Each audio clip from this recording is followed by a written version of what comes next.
carries.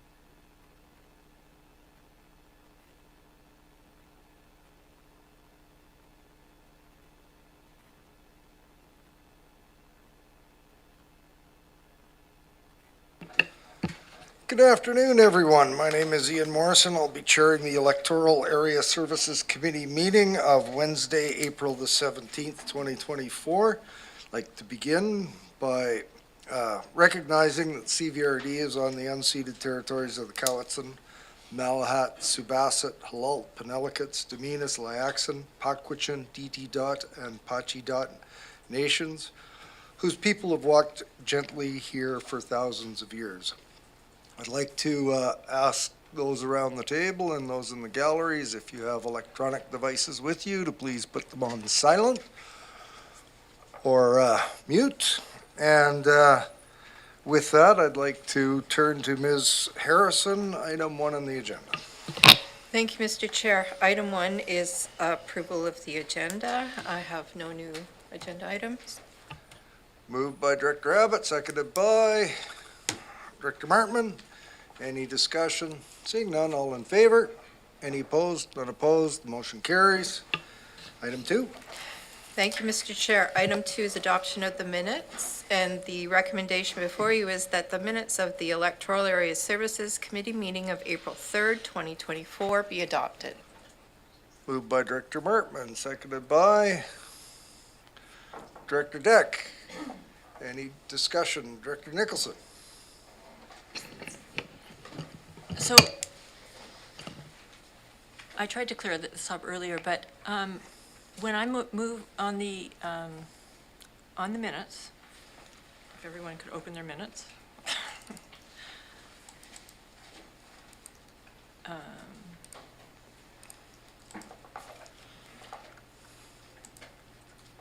I think it was our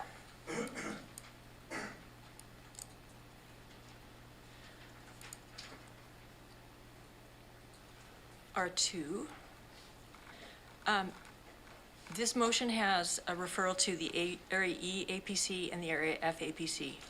And I understand that it was noted earlier in the discussion time at the meeting that the Director Morrison, yourself, would like to have the APC of Area F see this application. But when I made the motion, I did not include Area F there, and yet it appears here, and yeah, so I think there's an inaccuracy in the minutes. Ms. Harrison. Thank you, Mr. Chair. That is something that we would call in committee a friendly amendment. I think it was included because you had mentioned that you would like it included, and so staff assumed that that would be included in the motion that you were voting on. Although there's no such thing as a friendly amendment, I think that's what I recall as well. So, Director Nicholson, how would you like to proceed? Well, I understand staff are trying to arrange an APC meeting with Area F on this application, and I guess I would just like clarification. I reviewed the APC policies, and it is not clear to me that we normally have other areas review, other APCs of other areas review applications. So this is a special circumstance, and I think when that happens, it would be appropriate for there to be board consensus that that's the right thing to do. So I'm willing to let it go this time, but I also, I just think that it's something that we should pay attention to. And if it is indeed something we want to change the policy, so any area director can direct staff to have an application from anywhere else come to their APC, then that's fine. We can have that discussion and include it in the policy, but it's not currently what happens. Thank you. So Great points. I think for the purposes of right now, we can proceed to vote on this item as it's been published. It's not appropriate to have the discussion about the merits one way or the other, but I think it's more than appropriate to have the discussion.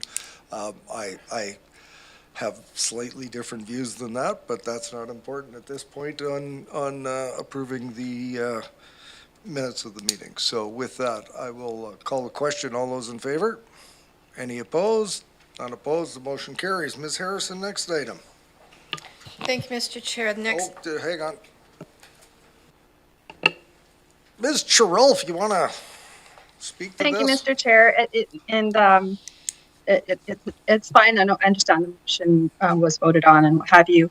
But just for the committee's clarification, the Local Government Act and the APC bylaw both do provide the ability for an individual director to refer a matter to an APC. So that's not necessarily out of order.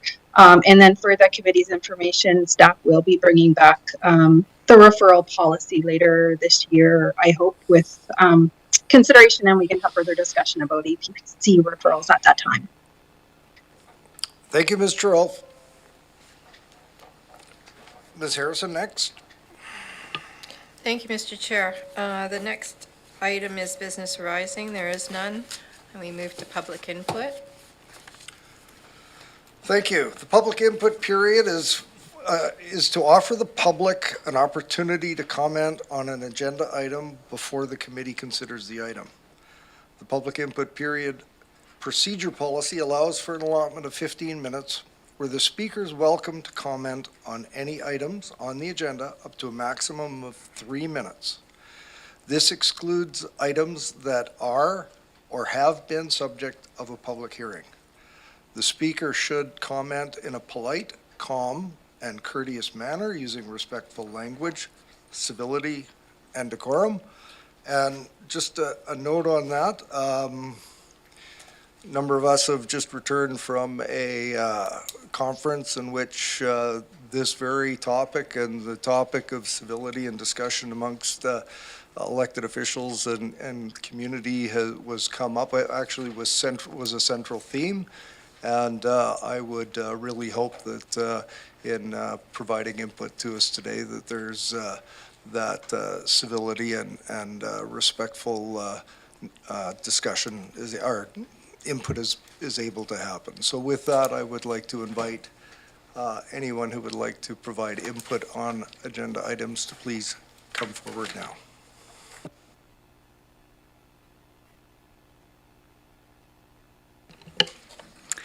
Good afternoon, Chair, Isquale, everyone. My name is Kim Bernard, Shawnigan Lake, and I would first like to wish everyone happy National Volunteer Week. I think volunteers are the part of the lifeblood of our communities, and they also help maintain a lot of the infrastructure and relationships that we work together with at all levels in society. Today, I'd like to speak to that aspect of community that's represented in the Stonebridge application and to again highlight the need for a custodial approach to a compact community of this kind, that it would allow for gathering spaces where residents can in fact build that sense of community. And so I'll look for that in the report. Now, this paperwork today, I think I read 199 pages, volunteered my time to understand what's on the agenda today. And so now I'd like to jump back ahead to the building inspection report, R5, and R6, which is the bylaw enforcement report. And I hope that we will have a fulsome time to look at those, because again, those speak to the maintenance and sustainability of the things that we do together in society and in government to create the spaces where people can gather and celebrate their stories and history. I saw the Shawnigan Museum represented in those pictures, so I want to thank the staff for including that. It was, it again represents the hope we have for the future, as does Stonebridge, that we can create communities that we can all be proud of. On the way here, I drove through a variety of settings. I took the long way from Shawnigan through Cowichan Bay and saw the new boulder solutions to some of the issues that they've been facing along the oceanfront view there. And I also noticed that there's inequity in the infrastructure amongst communities in the Cowichan Valley. And on today's report, we have a garbage and waste management division bylaw update with just again reflecting the rising costs. And I hope that together the public and the government can work on solutions where instead of a complaint-driven process and a complaint-driven approach, we can look at perhaps an endorsement approach where we look at the best practices, we identify influencers in the community that are doing those things, or in fact picking up other people's garbage, and that we're able to create movements amongst society that moves positive change forward. And that's my contribution to public input today. Thank you very much, everyone. Thank you. I'd like to invite anyone else who would like to provide input on today's agenda to please come forward at this time.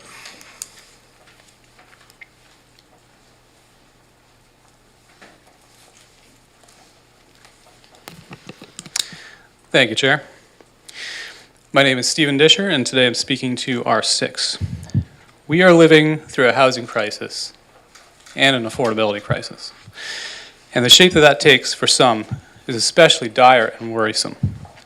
During today's meeting, there will be a report presented to you all during R6 where the Bylaw Enforcement Division will present data on the kind of bylaw infractions that have been reported in the CVRD during Q1 of 2024. The data in the presentation includes a total of 9 bylaw infractions that have been reported to the CVRD regarding RVs and tiny homes, averaging 3 per month for the first 3 months of this calendar year. If we were to extrapolate that data over the course of this calendar year, the number of bylaw infractions regarding tiny homes and RVs would then become 36. Assuming that the nature of the infractions would be that said RVs and tiny homes are being lived in, which, by many estimates, at least 500 people are currently doing so in the CVRD in order to safely and securely house themselves during such an extreme housing crisis. It could then be said that the CVRD staff, under the direction of the directors, are being directed to remove that housing from the current rental housing stock as per current CVRD policy. This would then suggest that roughly 36 units of housing, most of which would likely fall under the category of affordable housing, could be removed from our region's rental housing stock over the course of this calendar year, all sanctioned by the CVRD at the direction of CVRD area directors. During such a severe housing crisis, we need government to recognize that what our communities need is more housing, not less housing. We need government to recognize that using taxpayer dollars to decrease our region's rental housing stock is inflicting pain, economic pain on our region. Each person, couple, or young family living in a trailer or a tiny home in the CVRD has increased our regional rental housing stock. The cumulative effect of this incremental increase in regional housing stock is a benefit not only to those living in such dwellings, but for the whole region. People living in tiny homes and trailers in the CVRD are members of the workforce. They are nurses treating patients at the hospital. They are carpenters building homes in the properties. They are landscapers making your garden beds look nice. They are people taking time out of their jobs to come here today, like myself, to tell you that I live in a tiny home. And the CVRD is telling me that I need to find somewhere else to live in 2 weeks. But here's the problem. Can you please move to conclusion of your remarks? You're over time. Absolutely. Here's the conclusion right here. There's nowhere to go. And I don't know what to do. There's nowhere to go. And I don't know what to do.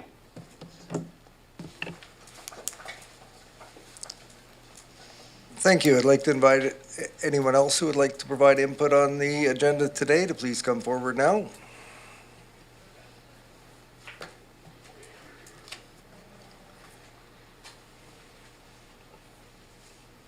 Seeing none, Ms. Harrison, next item on the agenda. Thank you, Mr. Chair. The next item is delegations. We have none. We're moving into correspondence. Item C1 is a grant and aid request for Area A. And the recommendation before you is that it be recommended to the board that a grant and aid Electoral A, Mill Bay Malahat, in the amount of $1,000 be provided to the Mill Bay and District Conservation Society to support the operation of the Coho Salmon Conservation Project. Moved by Director Segal, seconded by Director Martman. Any discussion on this item? Seeing none, all in favor? Any opposed? None opposed, the motion carries. Ms. Harrison. Thank you, Mr. Chair. The next item is C2, grant and aid request, Area C. Recommendation before you is that it be recommended to the board that a grant and aid Electoral Area C, Cobble Hill, in the amount of $1,000 be provided to the Mill Bay and District Conservation Society to support the operation of the Coho Salmon Conservation Project. Turn to Director Wilson. Moved. Seconded. Any discussion? Seeing none, all in favor? Any opposed? None opposed, the motion carries. C3, Ms. Harrison. Thank you, Mr. Chair. C3 is a letter dated March 25th, 2024, from Lindsay Pacey, Program Officer, UBCM, regarding the 2021 Local Government Development Approval Programs, Development Services Modernization Process, and that was for information. Any discussion on that item? Seeing none, brings us through to reports. So here's where there's been a little bit of discussion in regards to this with the director and staff. When agenda review looked at the agenda, there was made sense to order the agenda the way it is. Upon completion of the reading, I think our public input mentioned that there was a lot of reading. It does make some sense that we reorder the agenda to begin at item R2 and reorder it so that we can go from R2 to R7 and then deal with R1 at the end. Probably take a quick break after doing 2 through 7. So I'm looking to reorder the agenda. It can be, I don't need a motion, you can do that under the chair. I just want to look around and see if there's any nods one way or the other, if that works. All right, then let's do that. So we'll go to item R2 first, which, look at that, staff happen to be in the room and ready to go. So let's turn to R2. Ms. Harrison? Thank you, Mr. Chair. Item R2 is the report from the Recycling and Waste Management Division regarding Amendment Bylaw Number 4560, curbside collection fee adjustment, and there is a recommendation. Proceed. I don't really have a introduction other than that I'm here for questions. All right, any questions for staff on this item? I've got some. Director Acton. Thank you, Chair. I didn't see any past increases listed. Just wondering, are we still on track for, I guess I would like to know how much we keep going up over the years. And then, like maybe 2 or 3 years back would be nice to know. And if we are going to be on par with what we have told the community with our rollout in South Cowichan, like how that will be affected, perhaps. That, if you don't have that information today, that's fine. Yeah, I don't have the information going back a number of years. Ilse, do you happen to have that? No, but it's certainly something that we can provide to you. The increase for this rollout is between 40 cents and $1.75 per area. And then we can get you the historical numbers. Follow up? Thank you, follow up, because it's just hard to remember when was the last time we did this, and it seemed like it wasn't that long ago, so it's So just good to know for the community. Through the chair, the In January, when the budget was approved, there was an increase at that time. At that time, the increases were between $1.50 and $7.50 per area, and that was for the budget. And so this particular increase is regarding the supplemental position that was approved this year. And things are in place for the rollout for 2025. We haven't figured out yet what the increases are going to be next year.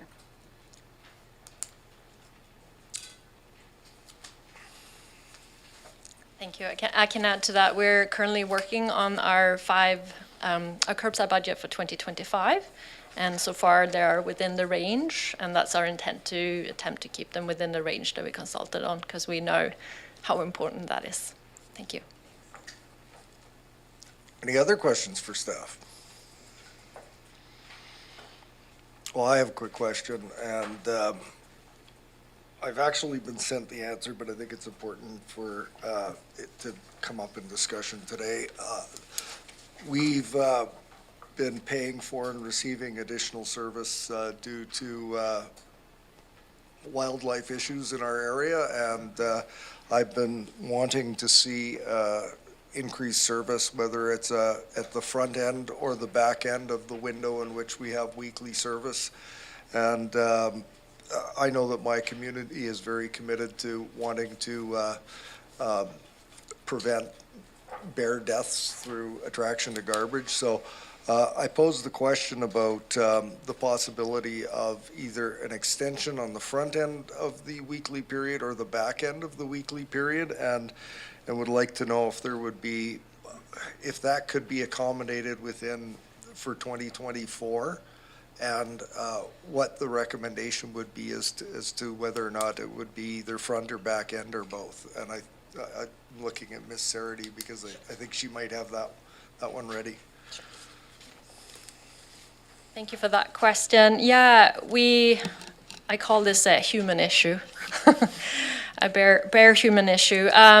So we've been doing a bit of research, talking to the conservation officers and WildSafe BC, as well as our staff in-house, about moving the window. The true issue here is not so much the window in which curbside is picked up, it's how we manage material between the pickup dates.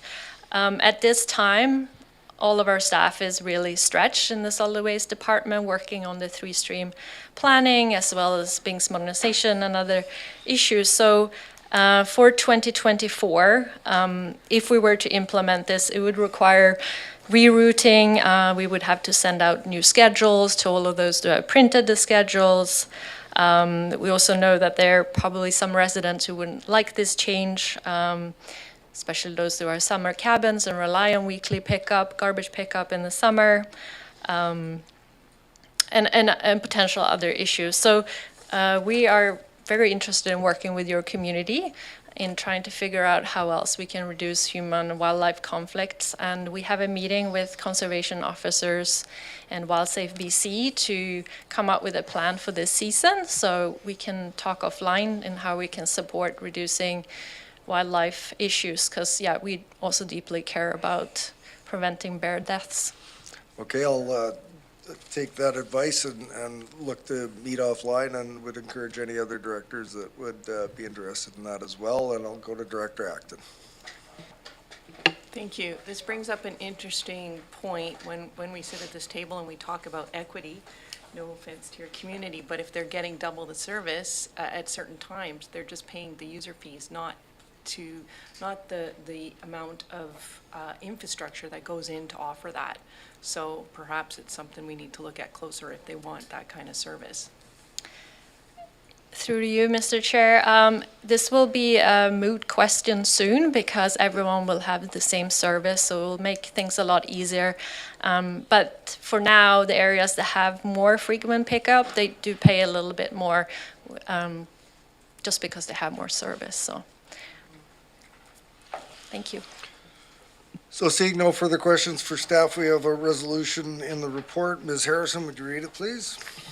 Thank you, Mr. Chair. The recommendation before you is that it be recommended to the board.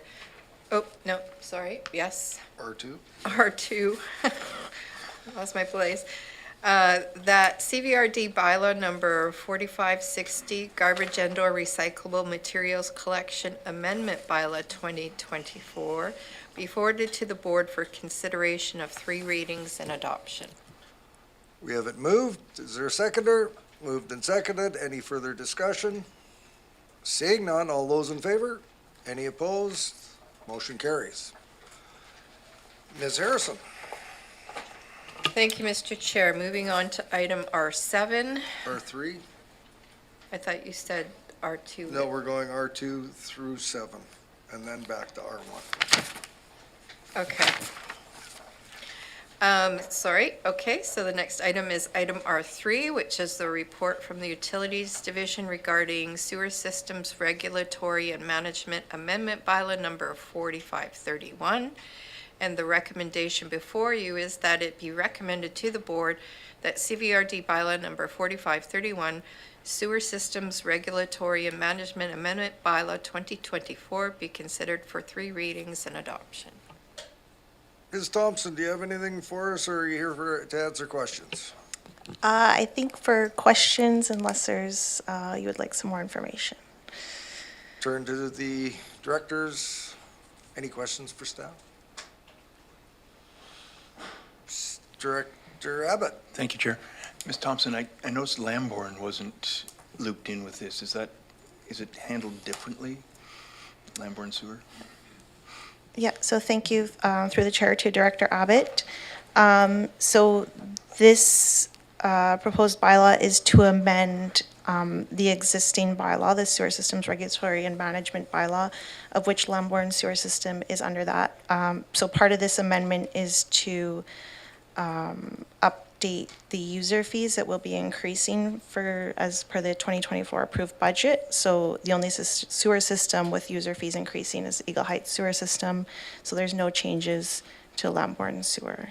And then the other housekeeping items with respect to capacity units and when user fees commence, and the other items here will apply to all sewer systems.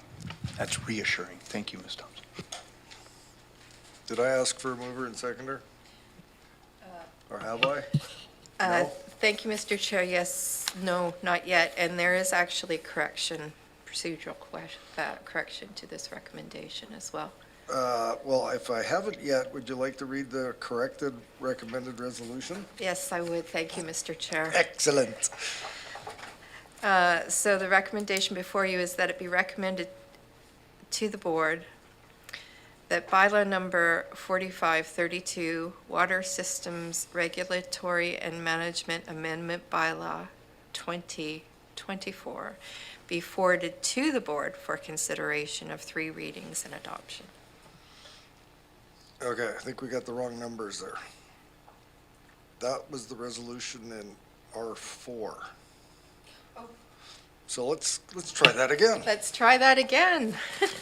R3. R3, recommendation before you is that it be recommended to the board that CVRD bylaw number 4531, Sewer Systems Regulatory and Management Amendment Bylaw 2024, be forwarded to the board for consideration of 3 readings and adoption.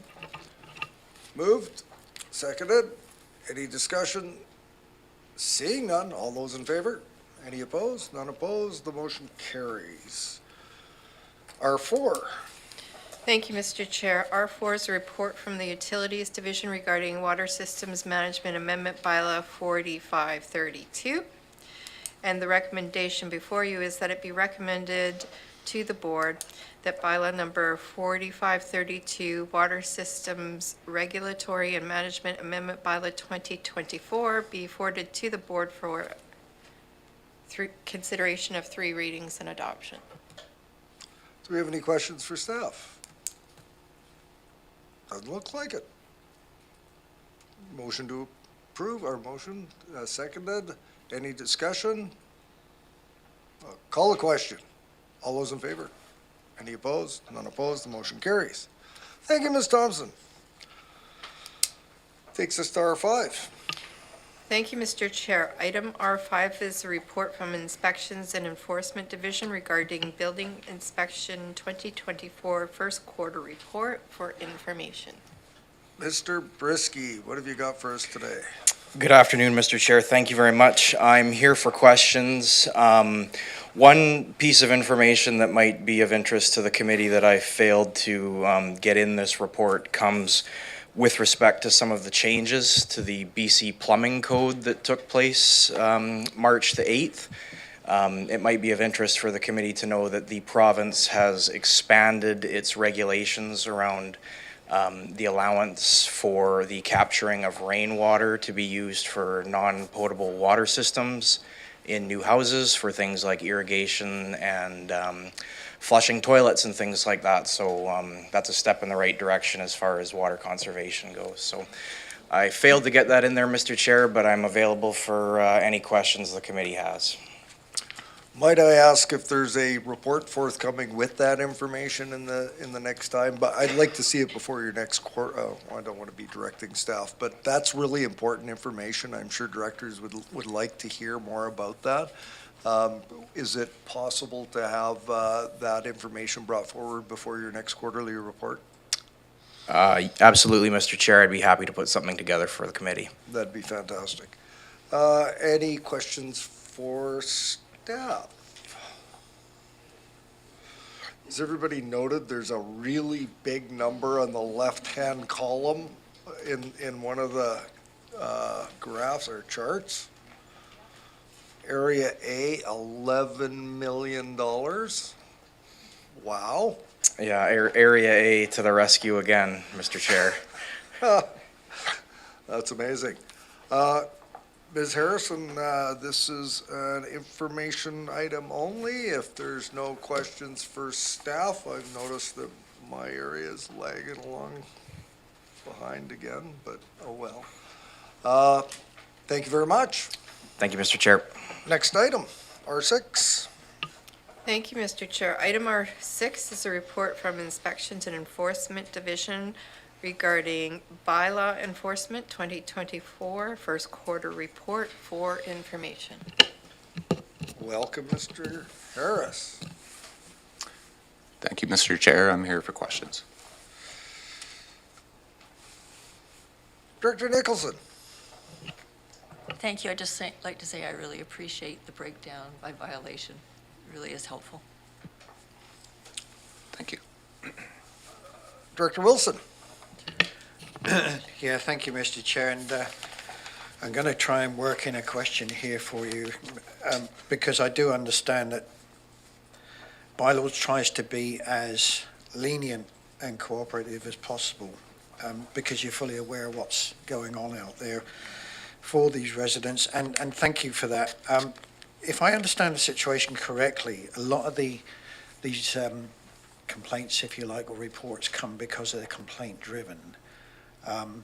And you then have to go and inspect, and that's where a lot of the problems come up because of the possibility of these buildings not complying with safety or building regulations. Is that correct? Through the chair to Director Wilson, that is true. That puts us in the position where not only does it not facilitate zoning, but it's not in compliance with the BC Building Code as well. So. Yeah, thank you. And follow up, please, if I may. And this is where I have a real problem because we all know, and this has been talked at UBCM, at AVICC, of the real problems that exist for not for everybody. And, you know, one of the things that was just said that I find very, very moving is the statement, there's nowhere to go and I don't know what to do. And this is something that resonates with me. If there is anything more that can be done to help these less fortunate, I know you'll do it.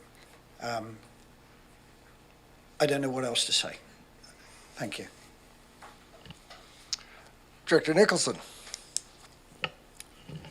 Well, yes, just to follow up on Director Wilson's comments, I was hoping that we were going to have this come back at some point to have a discussion, because I think there are some things that we probably could think about doing. Their temporary use permits come to mind. And also, I'm not clear on whether it is possible to just ensure that buildings, that tiny homes and RVs are safe. And from my perspective, that's the most important thing, that we're not damaging the environment and that people are actually safe in them. So I'm just wondering when we can have that discussion? Well, I'm looking at my screen and like magic. Ms. Churl popped up. Ms. Churl, please proceed. Thank you very much, Mr. Chair. So staff weren't prepared to have a policy discussion today, but there is an intent to bring forward the bylaw enforcement policy for discussion at ESC, and we're looking at one of the meetings in May at the current time. So that should be coming fairly soon. We recognize it's a significant issue of concern for the committee and the general public. Thank you, Ms. Churl. Director Wilson, is it in regards to what was just mentioned, or is it in regards to the report?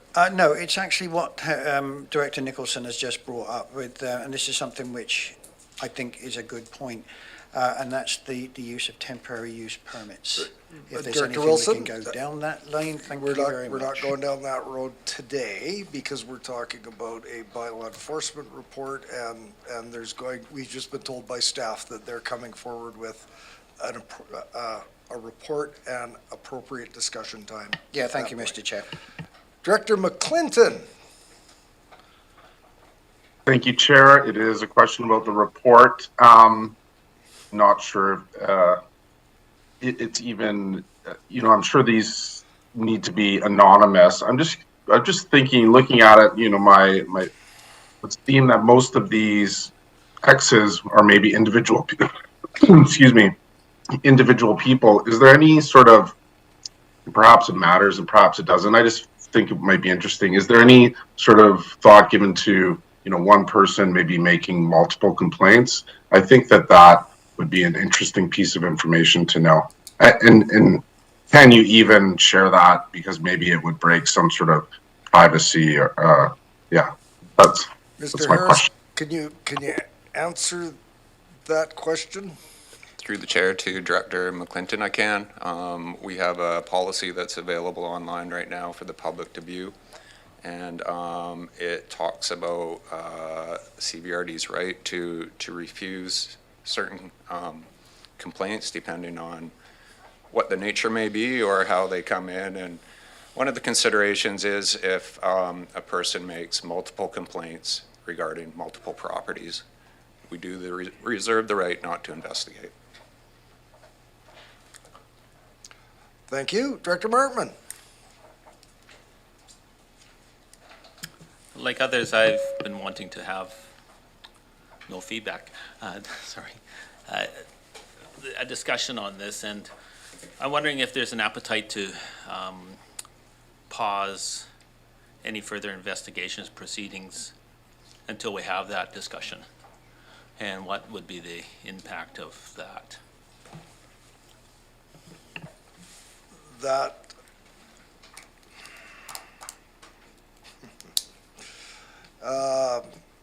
We're sort of help, Ms. Charles. So through you to Director Martman and to the committee. So Director Martman's question is essentially a question about your bylaw enforcement policy, which is, as I noted, the subject of the report that will be coming forward.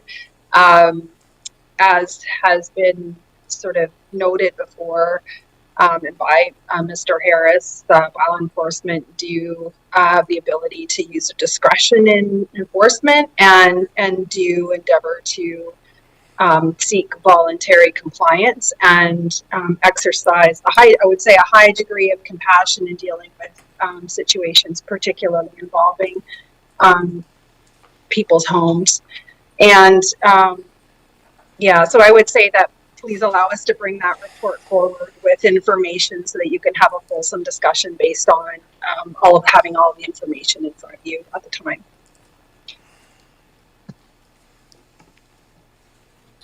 Follow up, Director Martman. Yeah, I think, I'm glad to hear that. I think that's what my understanding was as well around bylaw enforcements. I guess I'm at the point, though, where we aren't doing anything, move this file forward in a way that, I think that we can consider all the aspects as well as, say, let's find a relief valve. And so what Director Wilson said, and I think is reflecting what we heard, it's about saying, if we say pause right now. Director Martman? Yep, yes, I think I have to cut you off. Okay. Because it's clear that we're going to have a policy discussion. And we're not having the policy discussion now. We're reviewing a report. There's policy coming forward at a future meeting. So I'm wanting to ensure that we've all got adequate information, that we've all got it at the same time, and that we're, considering staff have already told us they're working on this. I'm trying to not have that discussion today when we are reviewing a staff report on a quarterly staff report on enforcement. I think there's an appropriate time to have the discussion. I'm suggesting it's not today.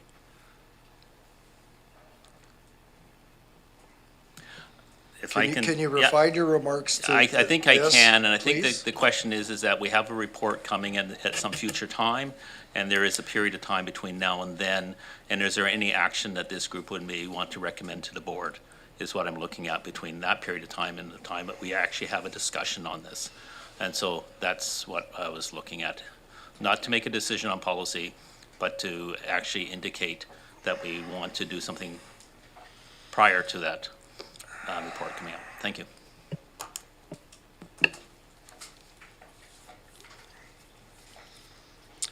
I'd like to take a 5-minute break.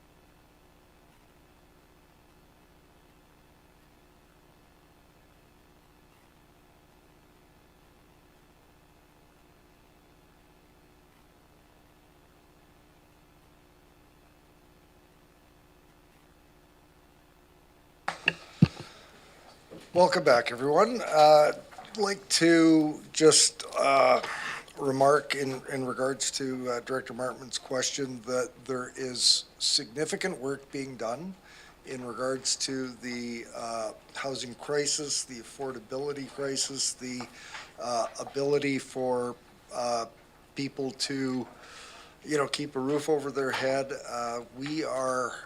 There's a lot of moving parts to this. And so we've already heard from the general manager that a report is being produced on a number of issues. And so what I'd like to do is just assure everyone who's watching this, both in the gallery or online, that we anticipate a report coming forward very shortly. We are cognizant of the issues that people are facing, and that we are doing, when I say we, I'm talking about staff and the directors, are doing everything in our power to ensure fairness and a balanced approach. And I think it felt like Director Martman was going was to, us to provide that answer that we will probably have within the next few weeks. So staff are working on it. They understand the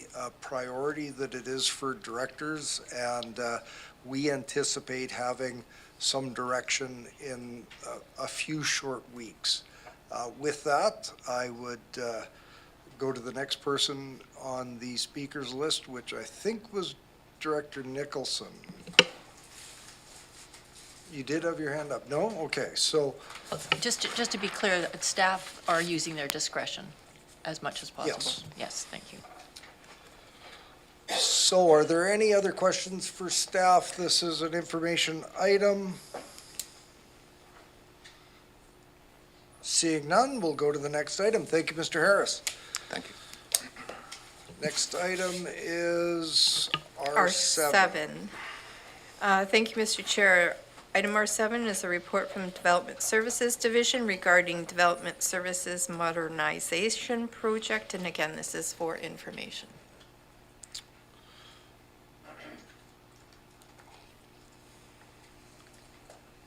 Ms. Bressman, welcome.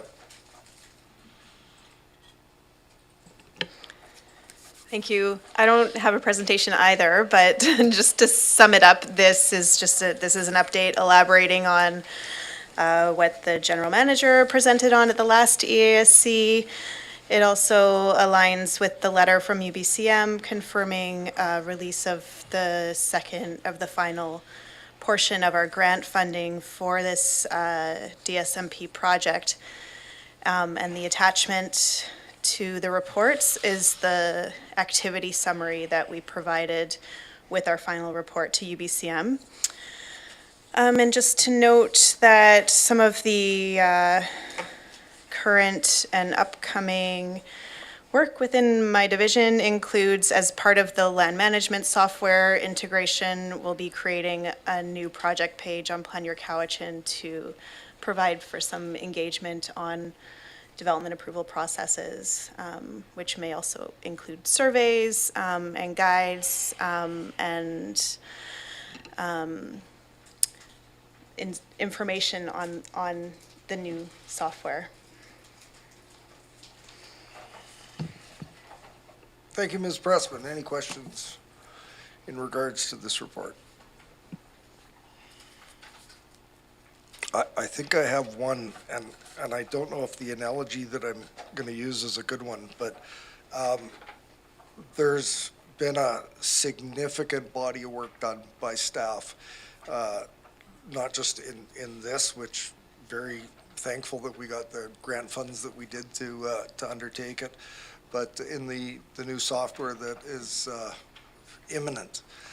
So I'm kind of looking at this as a consumer of perhaps a new car, and we've got this great new software. We've got, you know, the new model year coming out of this of a new technology, so to speak, and I'm maybe not quite exactly sure how all the features are going to make the job that we do here more efficient, more informed, that sort of thing. So this may not be a question for you, but maybe for Ms. Sherulf as to, is there a potential for a test drive? And when I say test drive, an opportunity for us to see the new software and all of the new work, that it's all coming together into a usable package or a drivable car, so to speak. Is there an opportunity for us in the next little while to be able to have a demonstration of all the initiatives that you've been working on sort of as a package? Ms. Sherulf. I'll jump in. I'm laughing a little because Michelle has been going through, I think I've mentioned this for a bit of a software integration project management process that, you know, was a bit foreign to professional planners, but she's really embraced that role. But it's we're using an agile project management technique. So and if you know project management, there's sort of agile and there's waterfall, and so the development is a bit over the all across. I don't know how to describe it. It's a bit disjointed right now. So we're not in a position to say, provide you with a demonstration of the tool because it's under development in multiple ways.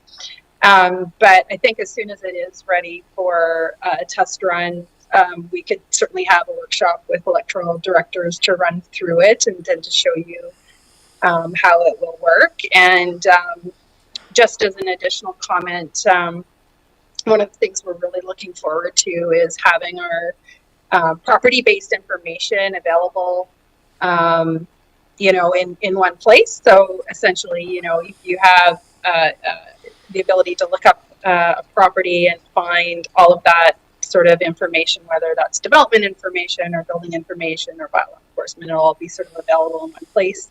It's based in our GIS system, so it's mappable or map accessible. So it's pretty exciting for us. And we'll be pleased to share it with you when we're ready to do that. Fantastic. That's, it's exciting for us as directors too, I'm sure. Any other questions for staff on this item? It's an information item. Seeing none, thank you very much, Ms. Pressman. So we did take an impromptu break there. This will bring us back to R1. I think we may be here for a little bit. Do we want to take a short break again and then we'll just go through R1 from start to finish, or yes? What's the, okay, let's take, it's according to that, to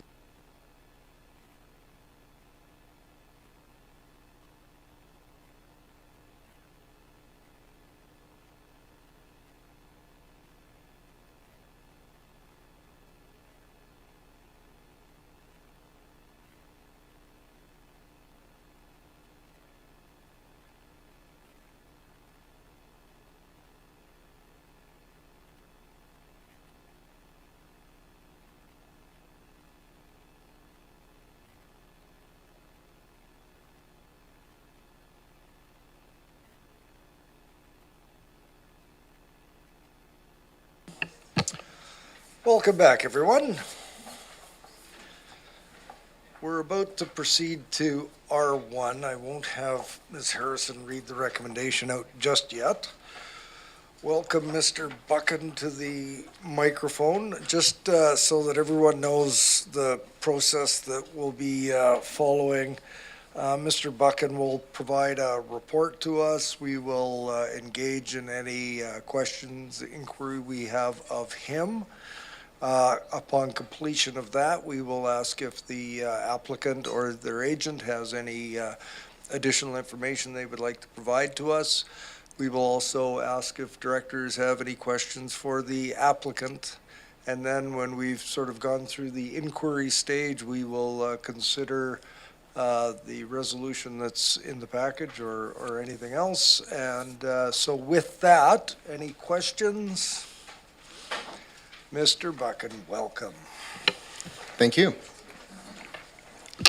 And if we could advance to the next slide, please. This staff report provides an update for the application for the Stonebridge development. The CVRD board considered a preliminary report on this file on November 8th of 2023, and the board at that time referred the application to external agencies. That feedback has now been received. Next slide, please.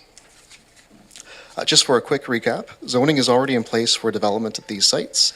The first phase of subdivision has already been submitted to the Ministry of Transportation and Infrastructure to start development under existing zoning. The applicant has proposed to combine the existing zones into a new comprehensive development zone for the subject properties.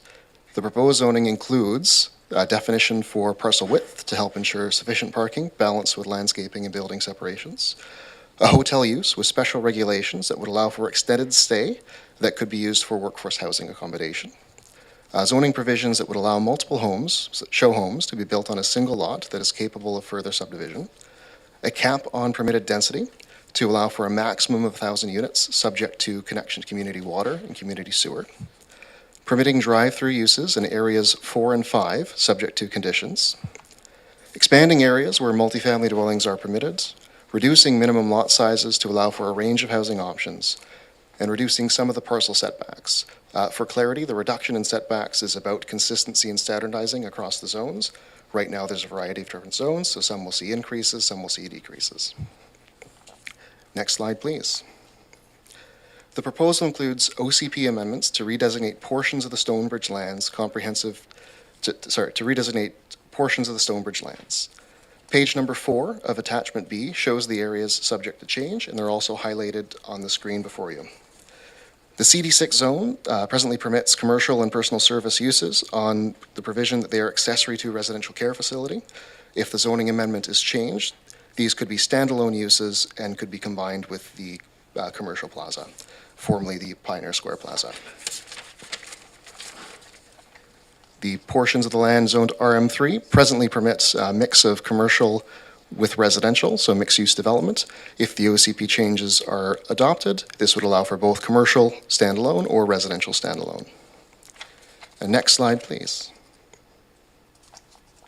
Page 7 of the staff report includes some comments about how the project relates to the draft modernized official community plan, which has some density targets.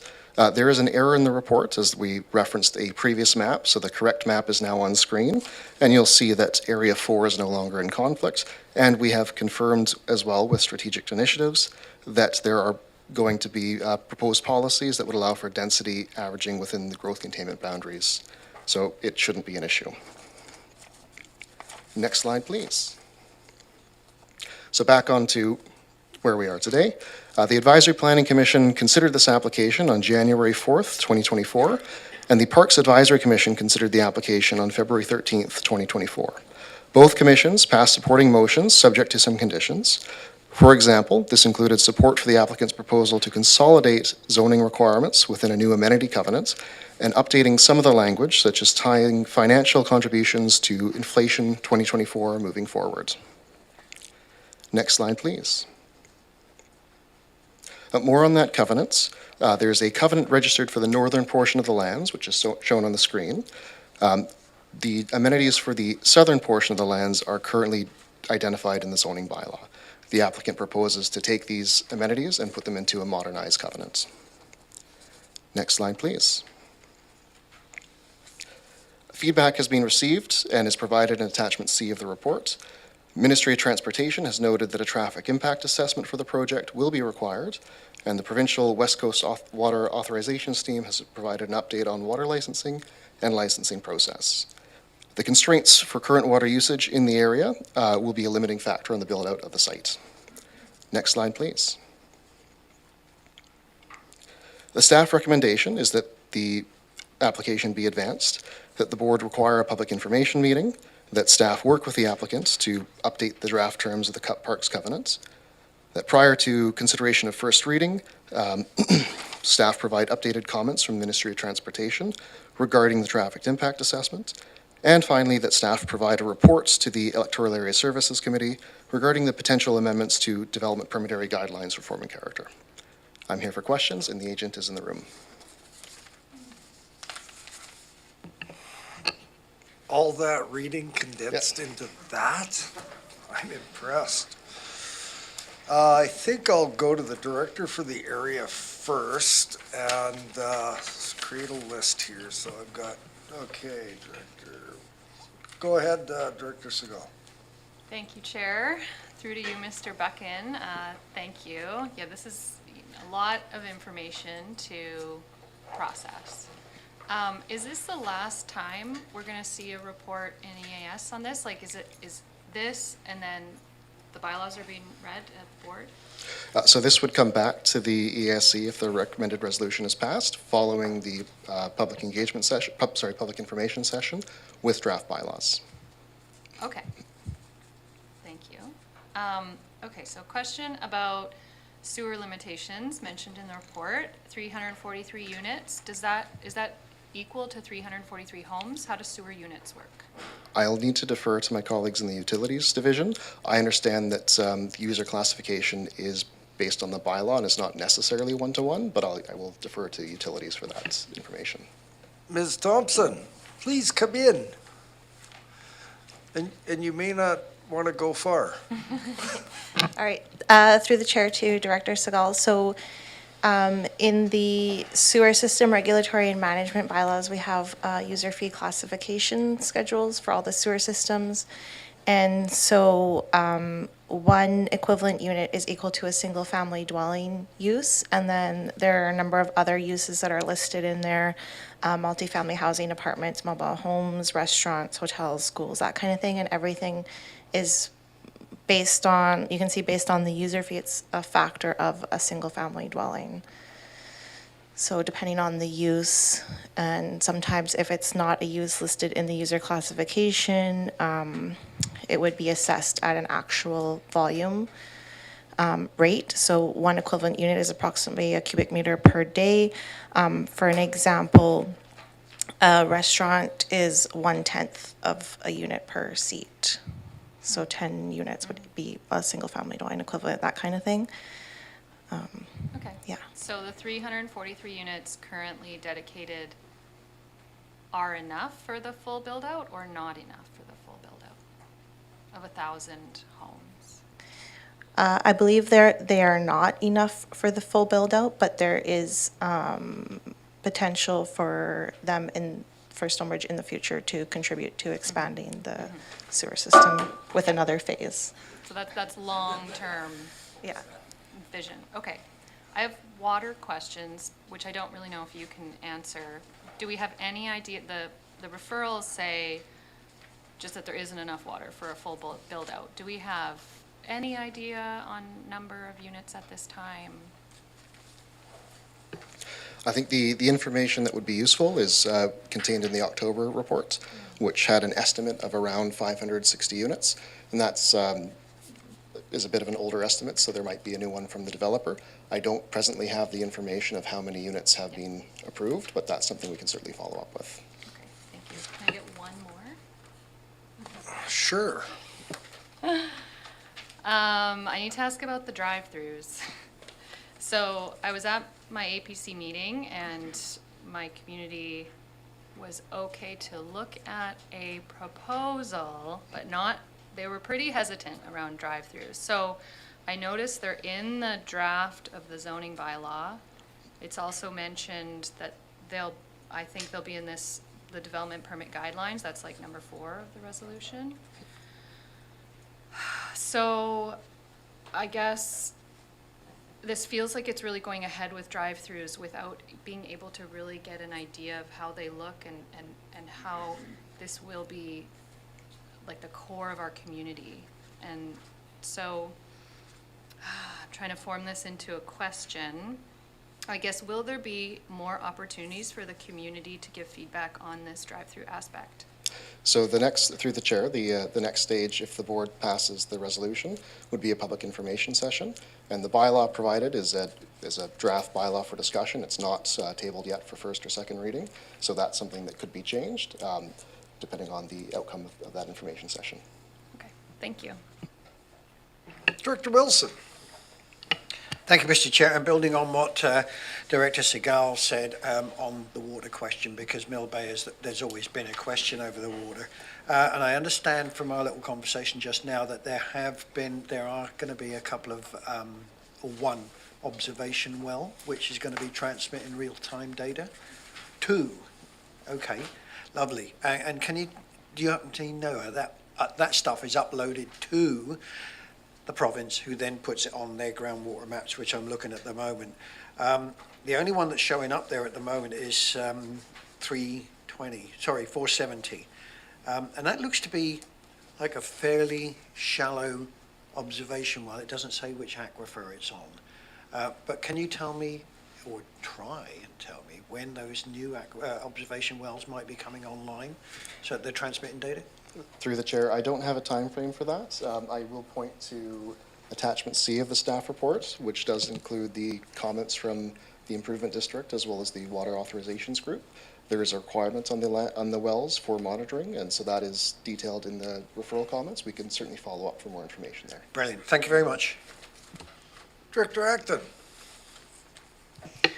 Yeah, I'm wondering if there's more information, more detailed information, so that we know perhaps what the phases are and what kind of density is going to be first, because and then I guess I also have a question is, if we consolidate this, which makes total sense, but I think if we're going to do that, we do need a detailed plan that shows us community spaces. How is this going to be the heart of Mill Bay? This is going to make or break the community. Right now, Mill Bay's downtown is a parking lot for thrifties. So this needs to be really well thought out, well designed.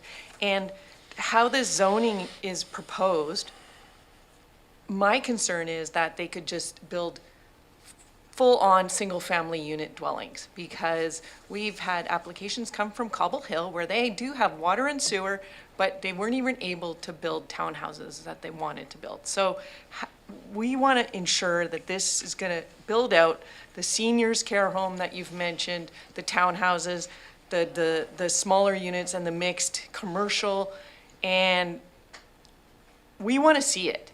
The community wants to see it, what's it gonna look like, and then that also brings us to the form, I'll come back to the form and character, but I would also like to see a design plan that we can hold the design accountable, because we want it to look like Mill Bay. We don't want it to just look like anywhere else. So it has to be historical, it has to be a part of their values and culture that has been quite lost.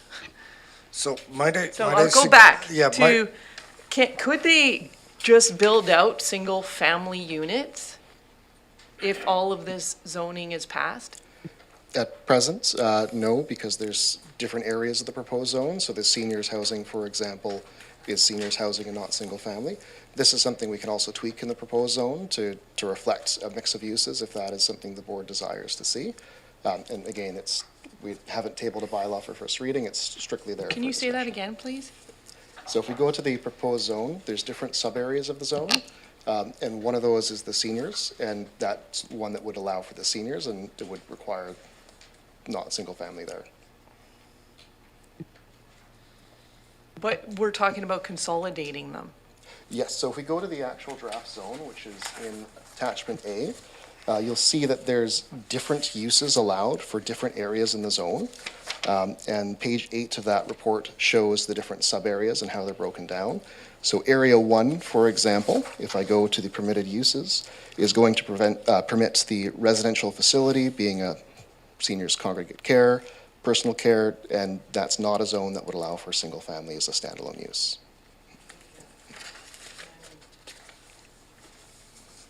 Some of the other ones would allow for the developer to choose single family, multifamily duplex. We could also tweak the zoning to have a ratio in there. Last follow-up. Sure. So what about having this in a visual, having a more detailed design plan so that the community can understand and so that we can understand exactly what we're agreeing to, what it's going to look like? Where can we ask for that at this time? So I think some of that information is provided, perhaps not to the detail that you're requesting, but in attachment E, there's the APC reference material, which does show potential lot layouts. It does show a conceptual phasing plan, of which we have one of the subdivision applications in already because it's consistent with existing zoning. I think we had it up on the screen, but I'm not seeing it in front of me right now. One of the staff recommendations is to move forward with tweaking of the amenities covenant, which would also help to provide some of that information as well around what the parks would look like in the southern portion of the lands. So hang on just a sec. Yeah, I'll put you back on the list. So I just try to create the path forward here, understand the path forward. I think a whole bunch of what we need to hear and what needs to happen is going to happen at the public information meeting. So I think both Director Wilson and Director Acton have asked questions that are great questions to ask of staff and the applicant as well.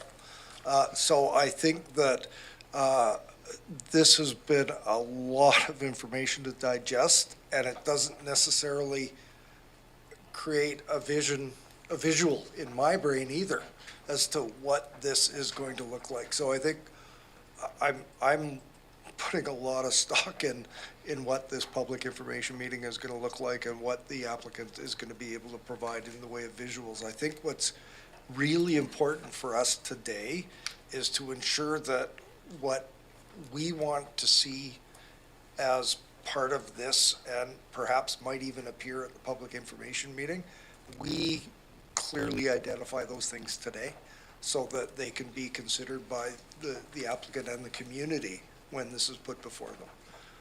And I don't even think that was what I was going to ask about, but I'll go to Director Abbott next, followed by Director Deck. Thank you, Chair. And I think you capsulized that rather astutely. I'm trying to picture my drive from Cowichan Bay to, say, over the Malahat, and 1,000 new homes, possibly. We have not seen such a large build-out, potential build-out like this since perhaps Arbutus Ridge. And my question of the proponent, or for such a public information meeting, would be, is it unreasonable through staff, can we ask staff to ensure that the proponent is it unreasonable to ask for an assurance that there is enough water and enough sewage connection ability at the outset, not when we've used up 343 sewage units and we've got a third of the proposed build-out? I'd like to, it's along the design idea that people want to see the entire picture. I'd like to see the entire infrastructure element addressed with some comfort at the beginning, not when we have half of the project, a third of the project already in place. Schools, highways, I'm just trying to picture how that highway, and we heard a compelling image of where the village center is for Mill Bay. It's already dangerous on a Friday afternoon or Friday morning to get into the left-hand southbound lane to turn into Mill Bay. You are stuck out in the express lane. So that, of course, is a MOTI. So I hope that was a question that you can convey to your...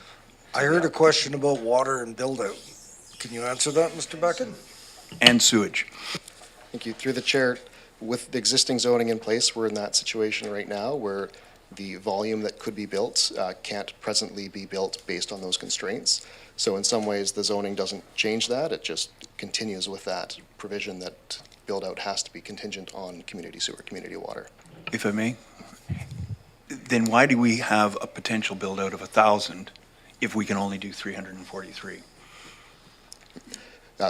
Through the chair, if we go to the comments from the Utilities Division, there is a comment in there about how the 343 could be expanded over time, and there's a process for it.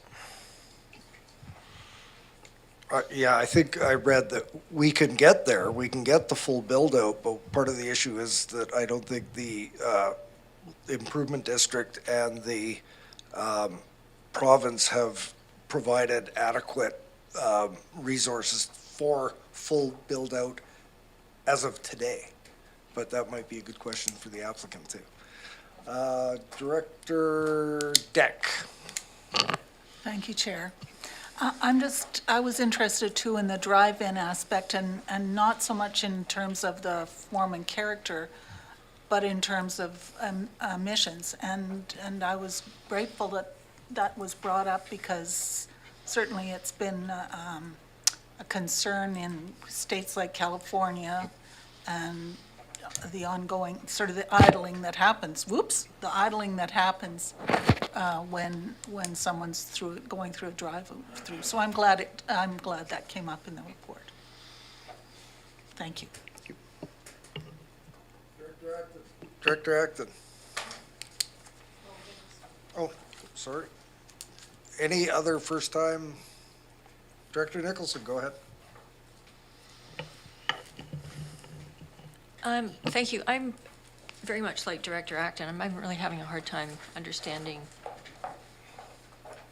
what will happen if we only have so much water that we can move ahead with. What will happen first? And I'm looking at a project layout that has like phase 1B and phase 1A, an area of phase 2. And it would be really nice to understand if those are the places that are going to be developed first, or phase 1A is going to be developed first. What will be there? Like, I'm not really very clear. And through the chair, the subdivision for Phase 1A is currently submitted with the Ministry of Transportation and Infrastructure. That is going to contain a mix of single-family and multifamily lots. And that's consistent with existing zoning. Okay, so then that will go ahead, and Phase 1B? Yeah, so presumably it would go Phase 1A, Phase 1B, then And to so Phase we have 2. enough, how much water we have, how much water do we have, how much, how much water is there to do how much of the phases? Do you know? I don't know offhand, but at the time of subdivision, we do require proof of water. So if there's not proof of water at the subdivision stage, it doesn't move forward.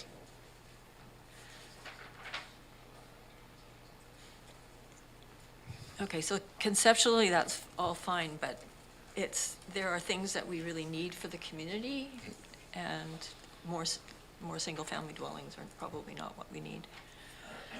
So I was really disappointed when I looked at the MOTI response to sidewalks, because I think, again, as Director Acton and Director Segal have noted, this is really about creating a center for the community down there. And so if you can't have sidewalks, what are the alternatives to make it walker and cyclist friendly as opposed to car friendly? And I agree that maybe a good look at the drive-throughs. From my perspective, we've got enough of these Berkey's Corners kind of things with drive-throughs and parking, but not community-friendly kind of places, so. And Mr. Buchan?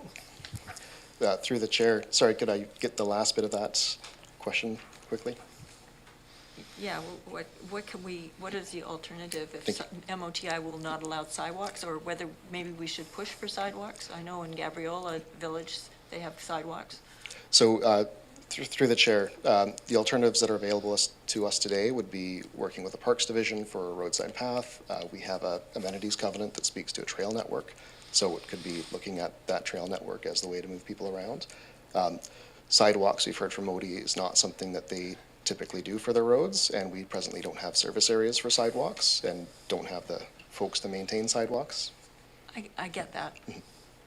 I get that in spades. I just think that's very short-sighted given the kind of density and urbanization we're looking at here, which is something maybe we need to deal with with MOTI more directly. Okay, so that's one question. Can I continue? Is there any intention for maybe that's a developer question, sorry. How can we ensure things like, in addition, we have to make sure that there's enough water, of course, and sewer, but how can we make sure that Island Health had good comments about heating and the importance of retaining trees and so forth for that kind of thing? How can we make sure that happens? So that's part of the fourth staff recommendation, which is that staff come back to the ESC and bring forward potential amendments to development permit area guidelines. That doesn't have to be specific to Stonebridge. That could be including some of those comments from Island Health and also dealing with other items that might be important for the community. I really thought a lot of the referral comments from a number of sources were really good. Then my final question is, I'm not quite clear on why, a lot of this is about reducing sizes of lots, so there'll be smaller lots, and that is apparently to accommodate a greater diversity of housing. I'm not quite clear on how that works. Sure. I think that would be a great question for the applicants because they do have some details on why they're wanting the smaller lot sizes.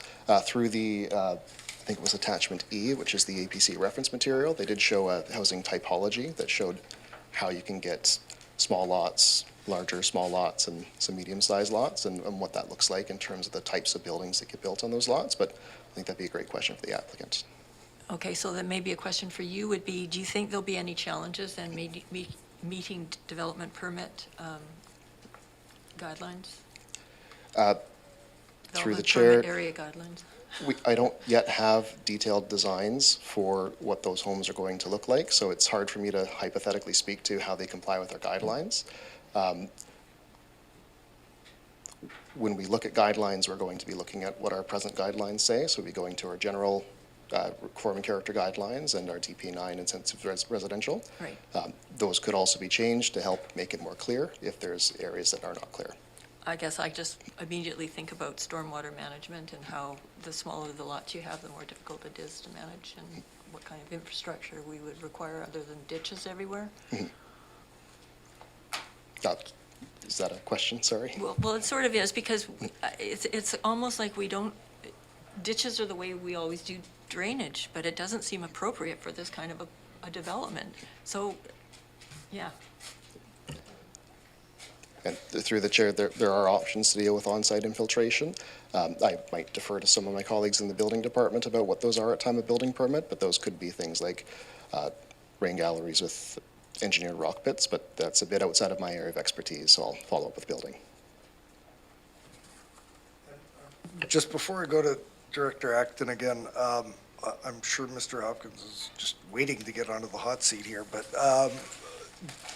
one, I've just been handed a note, and just for folks that don't know, that as part of being operating under the Local Government Act and not having the powers that municipalities do, we would love to be able to put sidewalks in and be able to do a number of the things that the big kids, the municipalities can do, but it's currently not allowed under the Local Government Act, our letters patent. So as much as we would like to have a fully sort of mature type of development here, we will do everything that we can to, without that possibility, and we'll look at all options.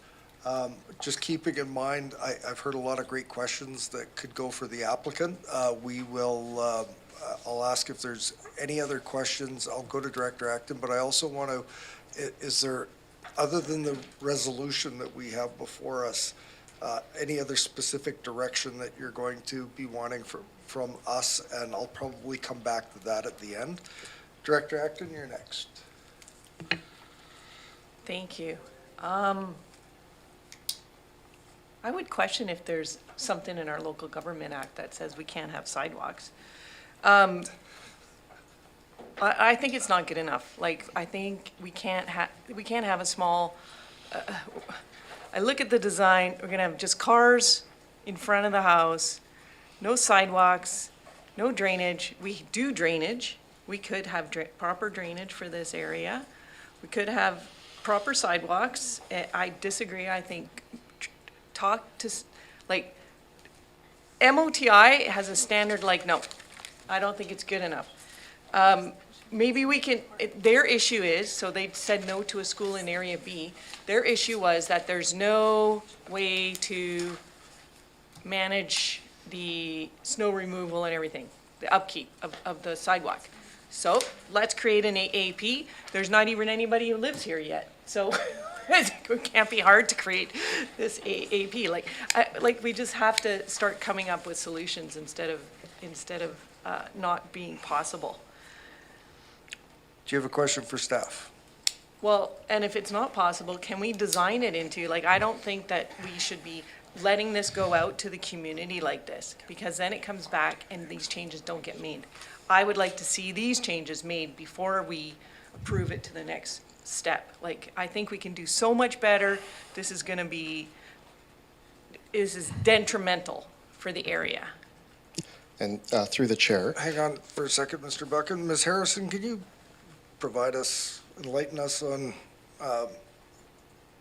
sidewalks and the likes from a parliamentary perspective?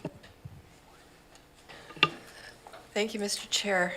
Through you to committee members, it is correct, under the Local Government Act, regional districts specifically do not have service powers for sidewalks.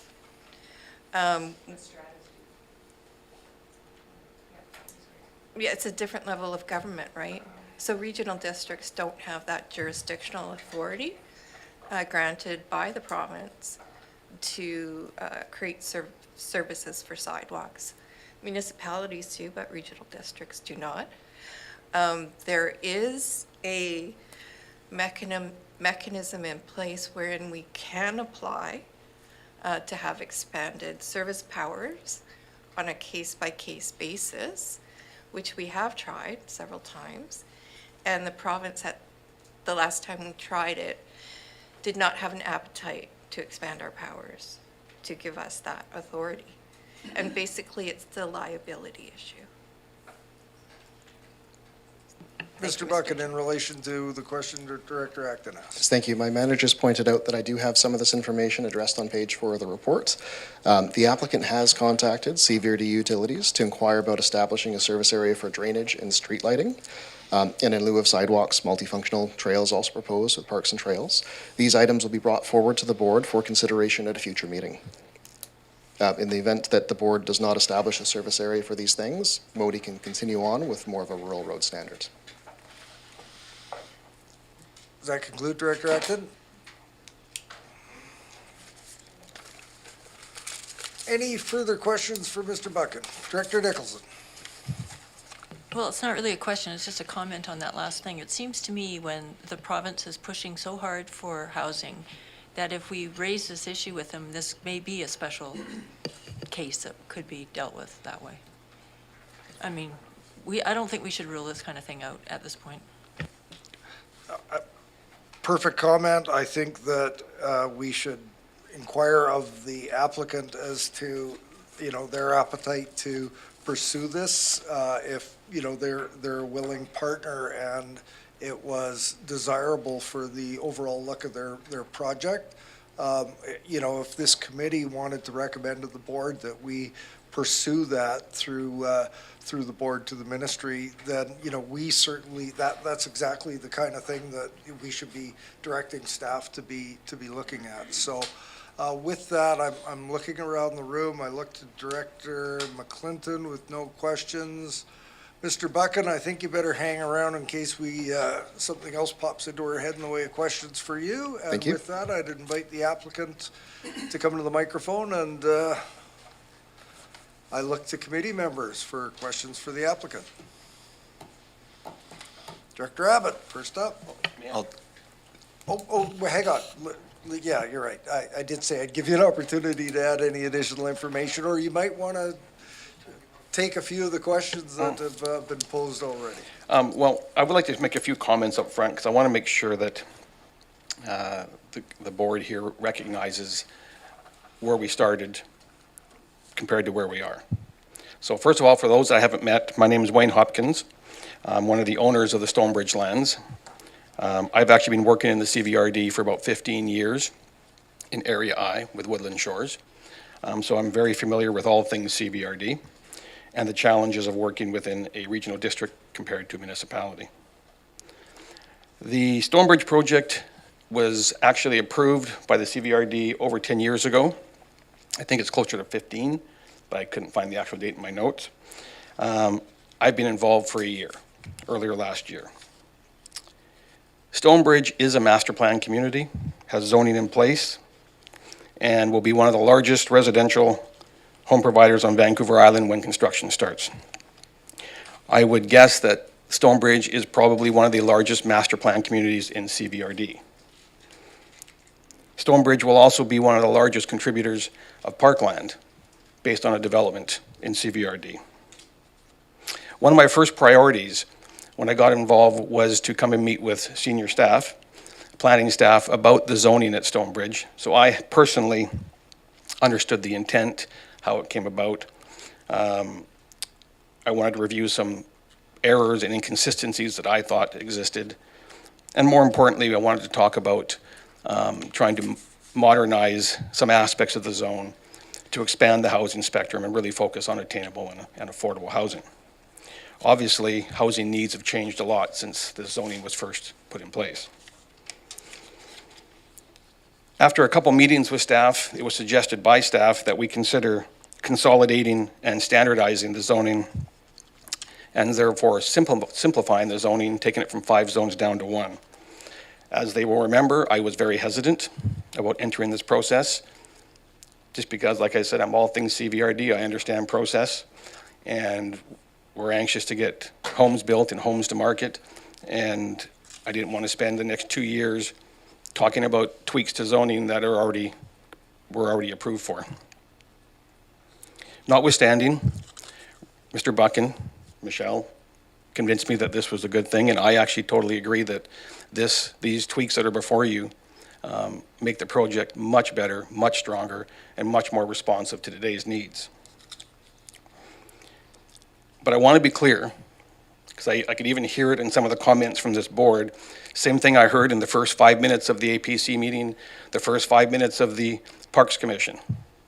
To be very clear, this is an amendment to existing zoning that is already in place and approved by CVRD many, many years ago.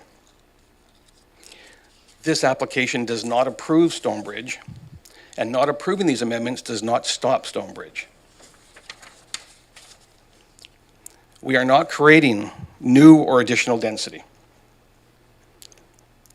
When we were in the process, I think the first meeting we had with staff was April 20th, 2023, so almost a year ago.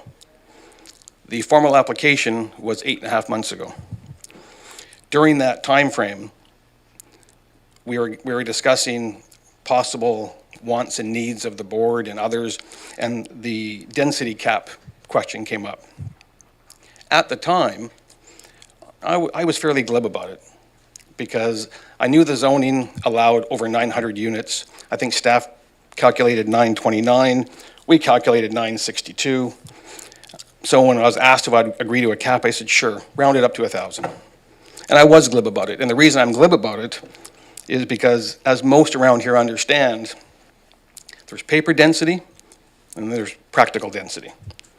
Paper density is what the zoning says you can achieve. Practical density is what you're limited to by the land traits, land features, net land available after park dedication, after road dedication, after infrastructure dedication, and more importantly, in this area, limited by water resources. So it really doesn't matter if there's a cap of 1,000 or a cap of 962 or a cap of 929. The practical density is what matters, and we're not adding any new or additional practical density. It's also important to point out that the permitted uses in the current zoning are not changing in the new zoning. What we've done is we've standardized permitted uses, we've standardized accessory uses amongst the zones, so therefore things like a daycare can occur in all the different phases. It's not limited to one or two. We also modernized the accessory commercial uses, such as the drive-through. We've also taken the mixed-use commercial resident, which Mr. Buchan spoke of, and we said, why do we have to have commercial in the same building as the residential? Sometimes they don't mix. Why can't we build a commercial building and have commercial beside it? Why can't we do all commercial if that's what the housing needs are at the time? Why have those restrictions that may not apply in 15 years? Basically, what I'm trying to put into a nutshell is we're not creating Stonebridge. We're not relitigating Stonebridge. We are simply tweaking the zoning that already exists to make this the best project we possibly can, make it what everybody wants it to be, make it what we want it to be. While we were going through this process over the last year, I had 6 primary goals written down on my computer every time I had an online meeting or in-person meeting, every time we talked about different ideas, and when I'm dealing with all our plethora of consultants, I maintain these 6 goals. So I just want to go over them with you so you understand where we're coming from.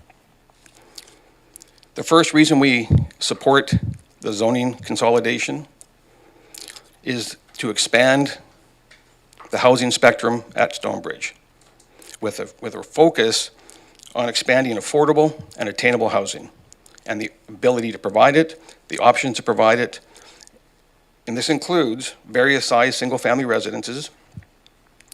It includes secondary suites, duplexes, townhouses, cluster housing, multiplexes, and then of course your traditional multifamily residential, which will house and provide seniors housing, seniors assisted living, rental, purpose-built rental housing, and obviously home ownership. The second goal is to ensure that the consolidated zoning provides the zoning particulars that attracts affordable housing providers and purpose-built rental housing providers. We all know that money from the province and CMHC and different housing providers There's a huge competition for it to get affordable housing into your community. They will not look at parcels that are ready for development unless those particulars are in place: height, setbacks, parcel coverage. They need to know that if they approve that property as an affordable housing project or a market rental housing project, that it can be built. So that was the second goal. The third one, which was special to me, is to allow for integrated planning, meaning I'm not a fan of this is all single family, this is all duplex, there's townhouses over here and multifamily over there. Never liked it, but you're often stuck doing that. If you look at new urbanism in larger markets, and I'll give you an example of one. I spent time in Portland, Calgary, all over the place, and I hate using Calgary as a reference, but because it's an urban sprawl neighborhood, but I will give them credit. Their planning now, it requires integrated, so their zoning encourages development to include multiple types of housing together. Example, I'm walking down a street in Calgary, ignoring the architecture, but looking at the actual homes, and I'm looking, oh, that's a nice little house, so that one would be good. They're all 3-bedroom, they're all 2.5 bath, they're all designed for families. I went, oh, there's a duplex with them. I went, geez, I barely noticed it was a duplex. So I turn around and I look, I missed 2 other duplexes walking down the street. They were so well integrated into the single family concept. I kept on walking, I turned a corner, what I thought was a house, and it was 3 or 4 townhouses on the corner. Walk a little further, well, there was a 3-story stacked townhouse, nestled up against one of the very few hills you see in Calgary. They did a really good job of integrating. That was a goal to me, to have that in the zoning, and that's why we standardized permitted uses across all zones. Number 4 was to create standardized minimums and maximums throughout the project, meaning a single-family dwelling in phase 1 should have the same setbacks, height, and requirements as it does in phase 15. There shouldn't be arbitrary lines on plans requiring different things. The standardized minimums and maximums you find in your package, I think it's page 84, came about because we listed all 5 zones and we created a consolidated zone. So the great majority of items within the consolidated zone for requirements came from existing zones. I wasn't just making things up as I went along. So there is a foundation for it. We did suggest smaller lot sizes as an option. I don't believe we're going to see a lot of them, but we did want to have the flexibility to provide smaller single-family homes, cluster homes, which is otherwise known as detached townhouses, things such as that. We also, in the standardization, we created a couple things such as we added lot width requirements. There was no lot width requirements in the existing zone. The fifth goal I had was to simplify the zone for easier administration. This is one of my pet peeves, and it's not exclusive to CVRD. It's within many local governments. To me, the more simple the zone can be, the more flexibility there is in the zone to respond to shifting housing needs and demands and market, and consumes way less staff time and way less time for us in order to get homes to market. I always remind people this is a phased development. It's going to take approximately 15 years to build out, and I thought Woodland Shores in Area I was going to take 12, and we're on year 16. So these things take time. And the last goal we had, because I kept on hearing it from the community, is we want the commercial center to be top quality. This is going to be a part of the new heart of Mill Bay. So we looked at the commercial and said, okay, what do we require to get top quality tenant services and have everything that everybody wants? We heard, and we're working on grocery options, pharmacy, retail, restaurants, personal services, and the one that I've been working on and Area A Director has been aware of is a new integrated medical health center that would be within the commercial center that has everything from head to foot, from eye doctors to ear doctors, physiotherapists, acupuncture, chiropractors, all grounded and weighted by 2 to 3 new family doctors. And I mean new because we plucked 2 of them right out of medical school, because they actually are going to start their practices in Mill Bay. I want to re-emphasize that Stonebridge is moving forward.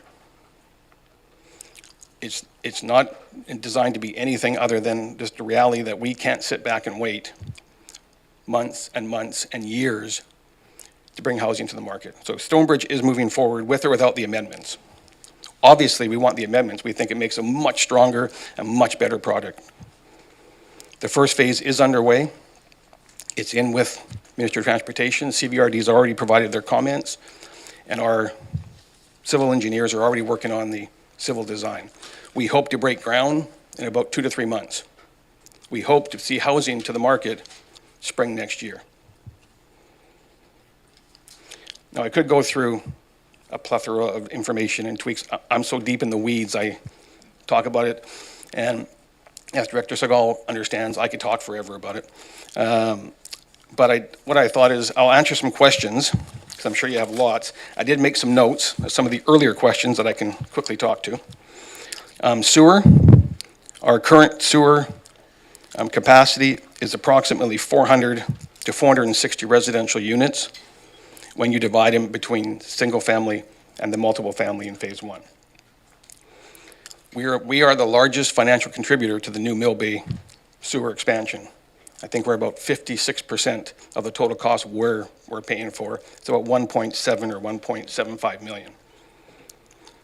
Phase 2, the system that CVRD has built is designed to be expanded, including a new filtration something or infiltration something, I don't know, that we're actually going to install concurrently with this phase, so it's ready for the expansion. Obviously, any cost to expand it in the future for any further density would be at our expense. Water, we currently have 2 wells licensed. Both are currently in the process of having their monitoring plans approved. One of them is in Aquifer 20. I asked that question a second ago. 203. I couldn't find the other one. Right now, we have enough water for approximately 600 units, residential units, so that includes multifamily and single family. The question about phases and master plans, it's just not possible to provide you with a full build-out design of Stonebridge. It's going to be, in my estimation, somewhere between 650 and 750 finished units. Multifamily, single-family, duplex, townhouses, and it's a 15-year build-out. Housing needs are going to change. And anything I would show you right now is not accurate, period. Because every single phase gets designed as you go. We have a master plan of goals and requirements, but it will constantly change. In relation to Ministry of Transportation and Infrastructure, a joy to deal with. I, through some ministerial contacts, had already tried to get your letters patent changed, even temporarily, as a pilot project to allow sidewalks. It was an absolute 100%, very quick, no thank you. I then thought, well, let's go a little further. I tried to see if I could get your letters patent changed to allow you to take over all the infrastructure, roads, sidewalks, everything. I figured I would sign a deal with CVRD that I'll take care of it for 10 years. I'm going to be there for 15. The government responded in kind, no thank you. So it is very difficult. But I will say 2 things. We already have made application to create a service area for stormwater management and trails and street lighting. First, stormwater management. One of my personal pet peeves, one of my focuses, my personal company's won awards for stormwater management because I'm a big believer in integrated stormwater management. I don't like open ditch. I like to capture stormwater, treat it naturally before it reaches any any water course, and especially these water courses because they're fish-bearing water courses. Our goal is that the board will approve the service area and let us go out there and create some really cool stormwater management, because there's lots of great ideas that you can do. Sidewalks, we originally wanted sidewalks. You can see Ministry of Transportation shot that down pretty quickly.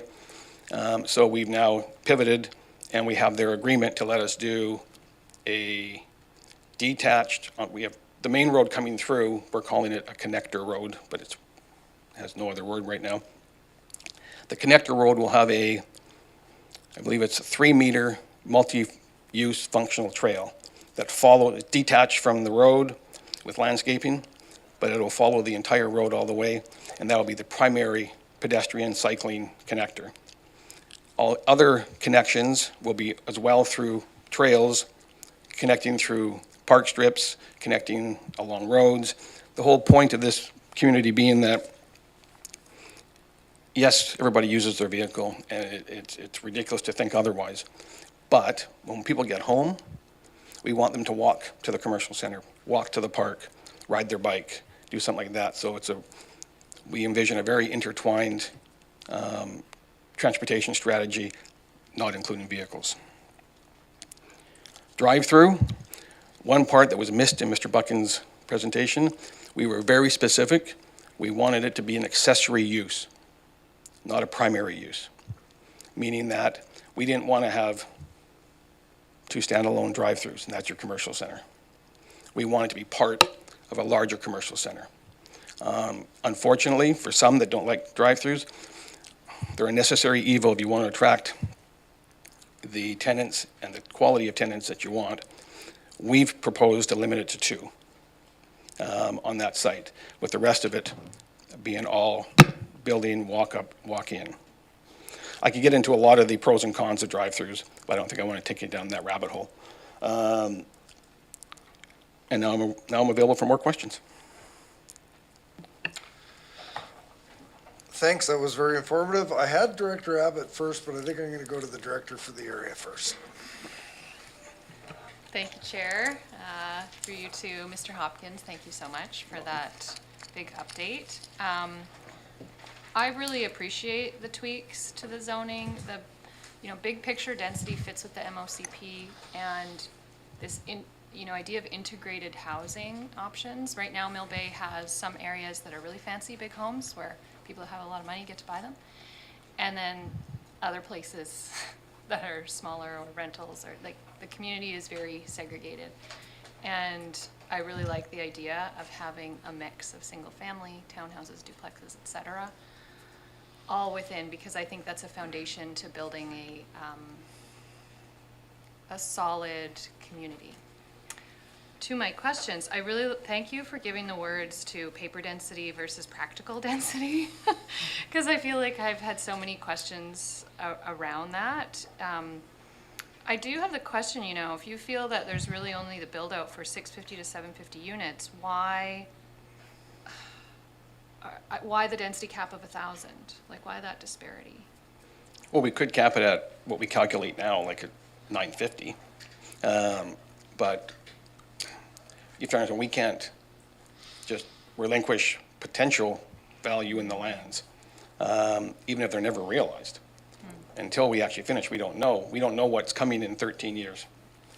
We don't know if all of a sudden the housing crisis is even worse and the government wants more multifamily in phases 12, 13, 14, 15. It still requires infrastructure. So I need to protect what could be, but recognize that unless there's some magical wand that can create this massive reservoir that's constantly filled, the reality is that we know it's not going to happen, but I'd be really hesitant to sign that away and then all of a sudden in 12 years go, that was dumb. Right. And so what happens if this development meets the servicing capacity? What happens to the leftover land? If this development gets to, you've maxed your water and sewer capacity and there's no more wells to drill or whatever, and there's land left over, what happens to that? You're asking me a hypothetical in the Oh, future. okay. Then I don't have to ask it. No, but it's a good question, because we've actually talked about it amongst, because my two partners in this project are substantially older than me. They joke that they won't be around to see the final house built. But I guess it's all a matter of time and place. Option one, you hang on to the land and just see what happens. Option two, at that point, if it truly is done and there is no faint hope, then probably gets dedicated as park or public use or something along those lines. Same thing we've done on other projects, where there's land that we look at and go, originally it was supposed to be this, but we look at it and go, it's not really good for that, and it ends up becoming park. Okay. And one last, more concrete question about the covenant. So in there, there's about $300,000, in dedications. Can you, and it doesn't have to be right now in this moment, but at some point, give us a justification of reasonableness of that amount of dedication compared to the size of development?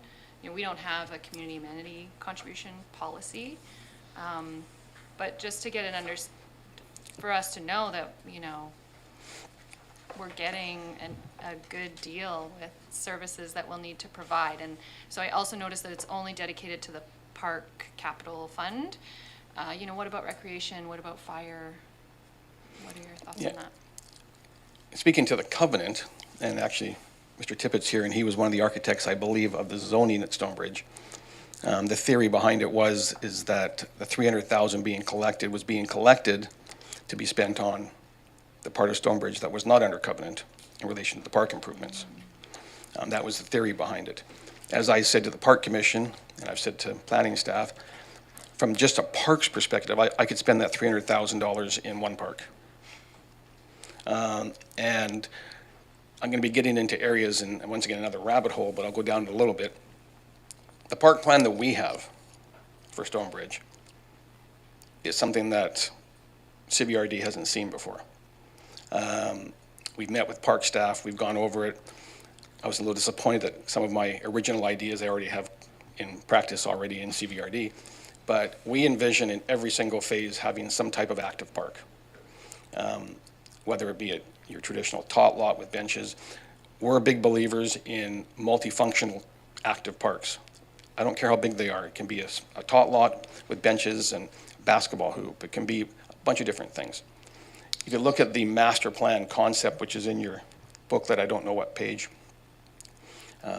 you can see, and it's just for reference, there's a large park in the center of the community. And the point of that is we're trying to create an active park where people come in, maybe like a band shell and different kind of uses that bring people together, rather than just, I'm not dissing natural parks because of course Woodland Shores is full of them, but I do like active parks too, especially in communities where you have lots of young families. And I do want to comment on one thing you said about the Mill Bay being wealthy and not. That's one of the reasons why we want to integrate. It's also important to point out in that regard that the target market we're focusing the entire community around is what we call the workaday family. They're going to work. They're nurses, doctors, firefighters, tradespeople, sorry. They're people that want to buy a home. They want to raise their family. They want their kids to play on a street that they're not worried about. That they can walk down to the park. They can ride their bike to the commercial center. That's the kind of community we're trying to build. We don't want to have $1.5 million homes. That's not what we're building. So it fits in with what you're saying, and with that kind of demographic, you need to have parks. Approximately 35% of the property is going to be dedicated as park by covenant. Don't hold me to that exact amount. It could be 34.2 or something, but it's a lot of park dedication. A big chunk of that is riparian. We're required to provide 15 meters of park dedication or riparian protection on both sides of the creek. We're doing 30. That will allow lots of walking trails and activities. In the other parts, we're creating tot lots. The first phase, I'm going to get my numbers wrong, but the first phase we were required to give, I think it was 50 square meters of park as a tot lot. I think it's 750 square meters is what we're doing. And we're envisioning 2 separate age categories for tot lots, a walking trail that goes through and connects, and benches and et cetera, et cetera. We actually are having a design right now. So from an amenities perspective, chances are you're low if you were in Saanich. But even Saanich struggles with that because they don't have the authority at this point to get amenities dollars for firefighting and things such as that. So in that respect, you're low, but in the end, I think it's going to be a pretty spectacular. I think we even mentioned, one of the members at the commission asked me, Parks Commission, what I thought we were going to spend on park development.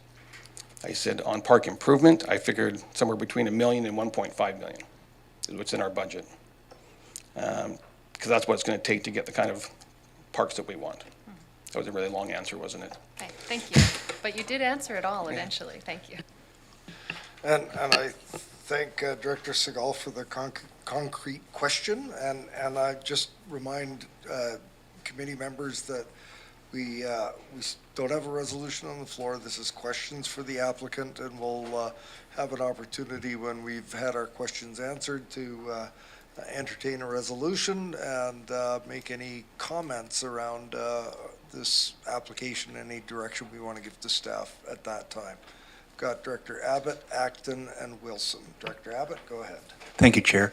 And you were correct to turn to the applicant, who did a masterful job of answering many questions that were percolating. And you also said on several occasions that you've had to relitigate this at every, and I suspect it's going to happen again when you have your public information. People are going to think that they have the opportunity to weigh in and change the course of something that was approved 10 years ago.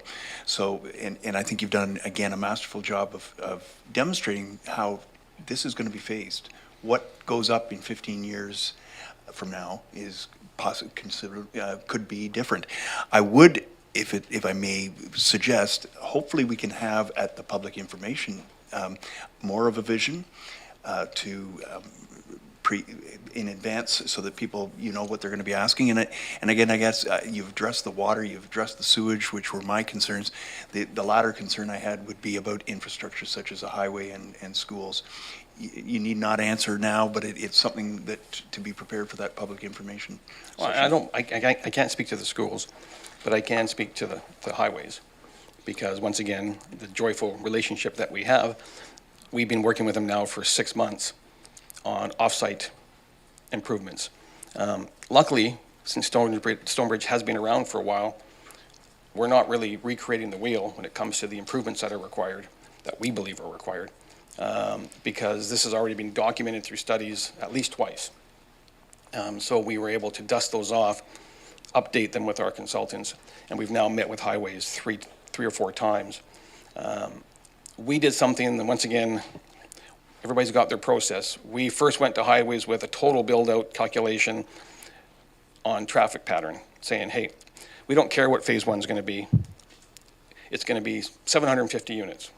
That might not be the right number within the report, but it's going to be this big. So therefore, here's when it's fully built out, here's what all the traffic improvements are going to need to be, and here's what our consultant says the staging of them will be based on the density that's created.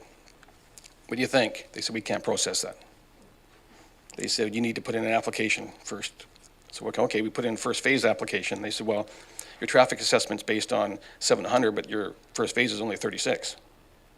So we got caught chasing our tail. Luckily, senior people in Ministry of Transportation got involved 3 weeks ago and said, okay, people, let's just analyze the thing on total build out and create triggers for density. So that is happening. So you can expect that traffic is going to greatly improve. They already acknowledge that the intersection with Shawnigan Mill Bay Road and the highway is deficient, especially the left-hand turn lane.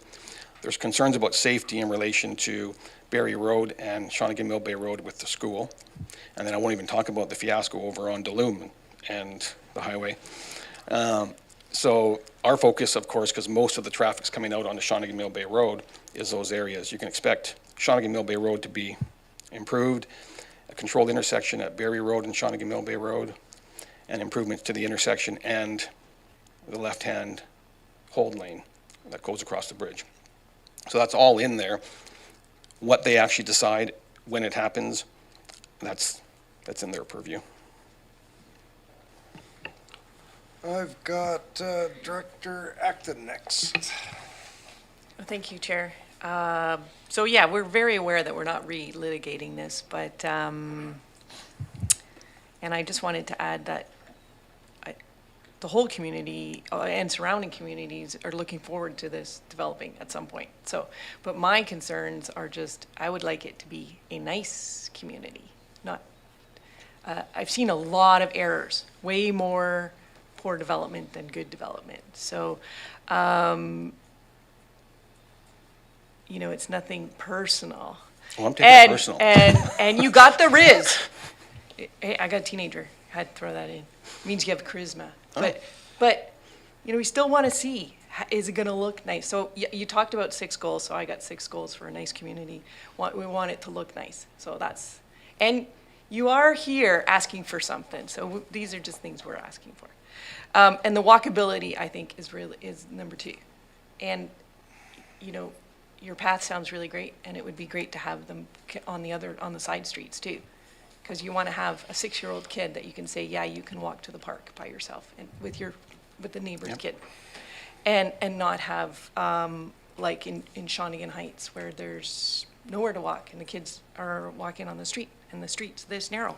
It's a one-way, and it's a street. And then the other thing, they want to be safe. They want safety. So that's the cars. I have to disagree with the drive-throughs. They do not promote safety. And that comes to one of my other points of people want originality.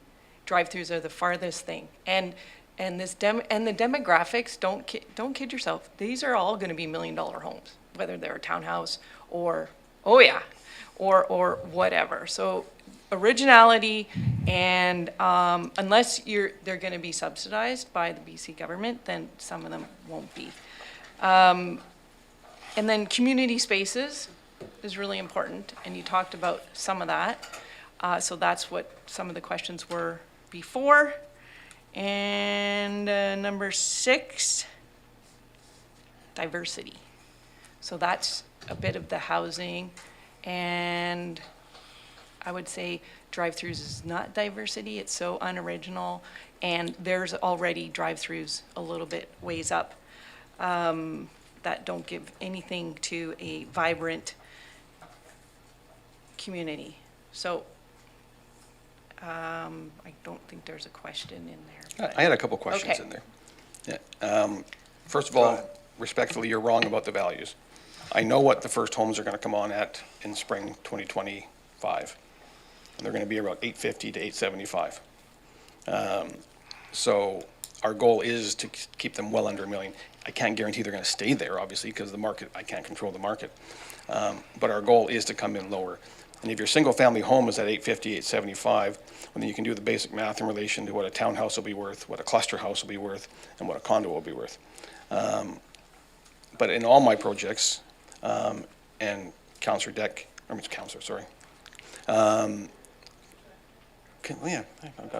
forgot where I was right now. Director Deck will say the homes, I don't think she was around at the time, but the homes that started at Woodland Shores, one of the phases, we sold them for $349, finished. One just sold for $729. Obviously, I can't control that. All I can do is control what we offer at the market up to begin with. Safety, yes, of course, that's where the street lighting also comes into it. I do chuckle at kids. I've been doing this a while now. I've seen some of our projects with 1.5 to 1.75 meter wide sidewalks in a beautiful street, tree lined, where the kids walk down the road. I know, not the little kids, obviously. And I would have loved to have had sidewalks, but it's just not an option. So the Trails Master Plan that we're going to create will be great. I disagree with you, obviously, on drive-through.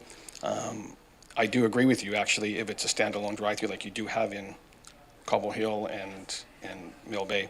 I don't like those. They don't provide any benefit.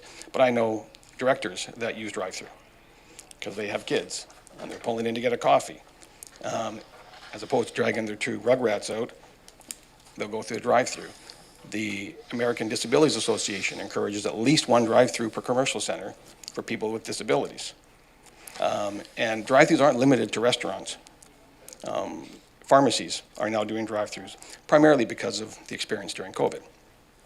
So drive-throughs aren't a necessity, but they are when you're trying to get certain types of tenants into the center. So just for everyone's reference, I've got Director Wilson, Nicholson, and myself. I'd like to get Mr. Buchan back up so that we can Is he still here? give him some, well, he's not going anywhere, so that we can give him some direction and maybe contemplate a resolution. So with that, questions to the applicant, and we might get out of here at a reasonable time tonight. But we still have closed session, remember, everyone, so. Director Wilson, to you. Thank you, Mr. Chair. And I keep telling myself to tread lightly and be careful with my comments. But I'm glad you emphasised that this is just an amendment to an existing zoning. Because with 84 pages of everything that's in there, it doesn't look as though it is. And that's all it is. And yet we've gone into rabbit holes and around here and around there. So can I just confirm that whatever happens here today, Stonebridge will go ahead? That's if I've written my notes down correctly. 100%. Thank you. Director Nicholson. Thank you. I am very curious to know how the shortage of water is affecting your planning.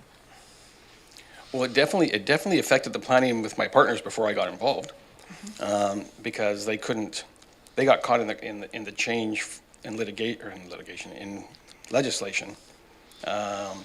So they had a water source that ceased to be a water source when the legislation changed and the new ministry was created. I became involved about a year ago, and working with the ministry. It also helps, I should have mentioned, also helps that this project is the only project on the island that's part of the provincial permitting task force because of its housing value. The province, so all the different ministries we're dealing with, our files go right to the very top. I wish you guys had that process. It's been very helpful. So that actually helped get the 2 wells licensed because of the housing value, the number of houses we're bringing on. They get processed quicker. So for me, it hasn't really slowed me down in relation to planning because there's a lot of planning to do. There's a lot of balls in the air. And the water will come on stream. And in reference, the new requirements for new wells are quite extensive in relation to monitoring, which we're very supportive of. And I believe, and I'm fairly certain, but I don't want to be 100%, that it includes real-time monitoring, both on Mill Bay Water and with the province. So for me, the water scarcity hasn't impacted our ability to start with Stonebridge. If we didn't have a well, we'd have a real problem. Follow up? So I'm wondering, are you thinking about taking advantage of rainwater collection and that kind of thing? Not from a perspective of domestic water, but as part of a stormwater management plan.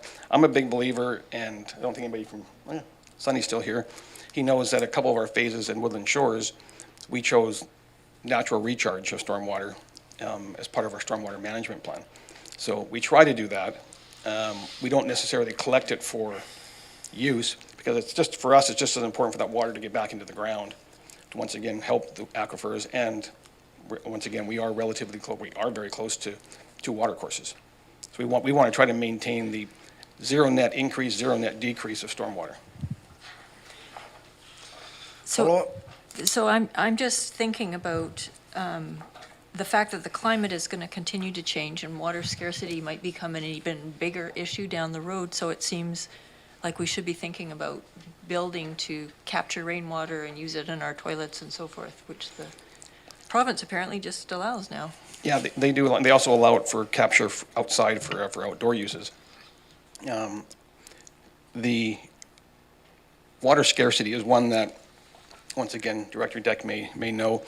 I believe Woodland Shores was the first project in CVRD to put on title a conservation covenant that included aquifer protection and included water conservation. Before it was the in thing to do. There is a problem in Mill Bay, not just with water availability, but with water use. I've seen the data. Mill Bay per resident or per property is the highest in Western Canada for water use. That's a huge issue. They were at 600 liters average per person per day a year ago. We convinced them that they weren't, and they came down to 500, now 400. We feel, through proper covenants, equipment, education, and following the Green Belt BC, we can get that down to what, say, Greater Victoria is at, which is 300 to 280. That in itself is just substantially more impactful than trying to bring in new technologies to recapture, in my opinion, cost-benefit wise.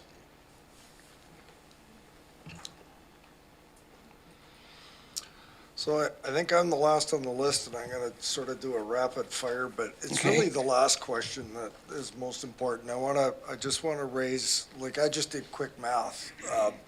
15-year build-out, 750, that's, if I'm not mistaken, something like 50 homes a year. So workforce housing, and I know that you've talked a little bit about that. Practically, how will that be part of your project? The note of the 400 meters from transit without diverting from their current routes, that can be negotiated. Transit, I think, is going to be important. We're looking at trying to improve transit in the south end, or in South Cowichan. But the real question that I want to pose, because I've been here long enough to know that we've asked development after development after development to put in the more affordable, not necessarily subsidized, but affordable housing, attainable housing.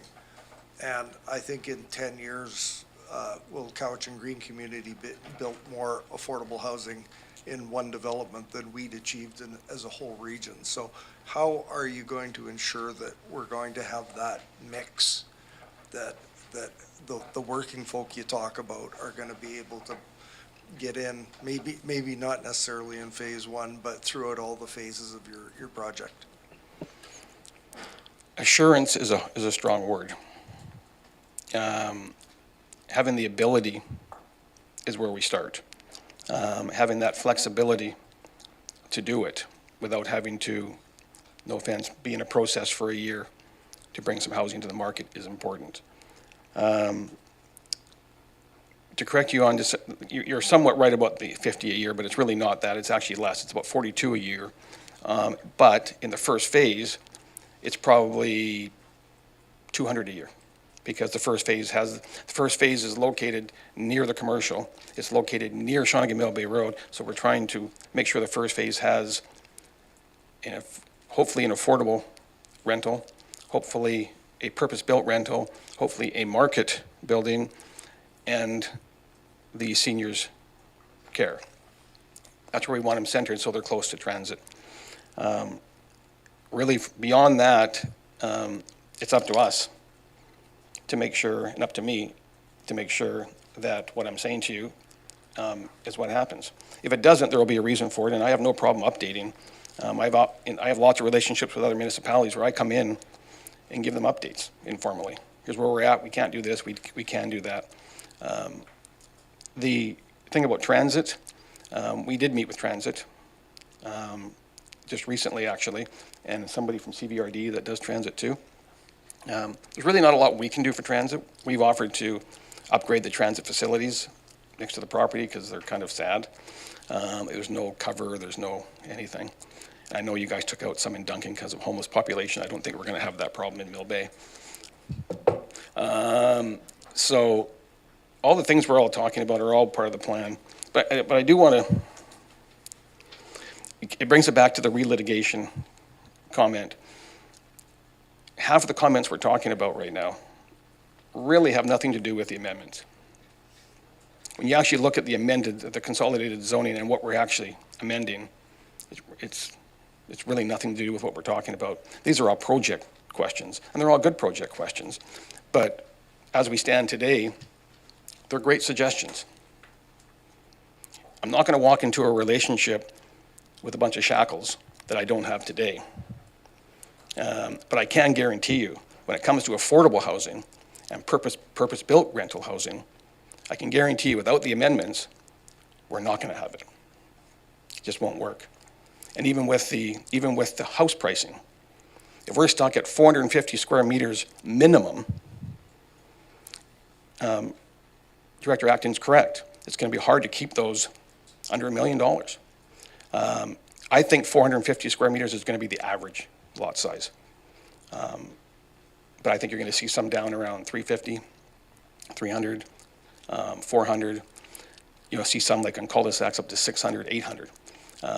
But the only way to control value and to control the market is to build the appropriate type of house. You don't go and build a 3,000 square foot home. It's not going to be affordable to that demographic. How do you control that? Control the size of the lot. Great. Seeing no other questions for you, I think we should get Mr. Buchan back up here and give the committee another chance. If this is the time for direction, and Director Acton, please go ahead. Thank you, Mr. Buchan. Is it possible to, I'm just trying to understand the drive-through zoning part. Is it possible to specify that it cannot be a standalone? And does it insinuate that? Through the chair, if we go to the portions of the draft zone that's in here just for discussion, it does identify drive-through facility as an accessory use. And under section 6, and we might need to tweak these numbers slightly as we move forward, there's a minimum site area for a drive-through, so that it's discouraging a large site for just a single drive-through. Is that sufficient, though? Like, so what do you mean, could... Through the chair, right now, Yeah. the draft zone says the minimum site area required for an accessory drive-through facility use is 5,000 square meters. That could be increased to be the size of the whole commercial plaza, so that it's clear that it's not a standalone use. But it that's just could be, never there. doesn't prevent it. Is there some more preventative language that could really,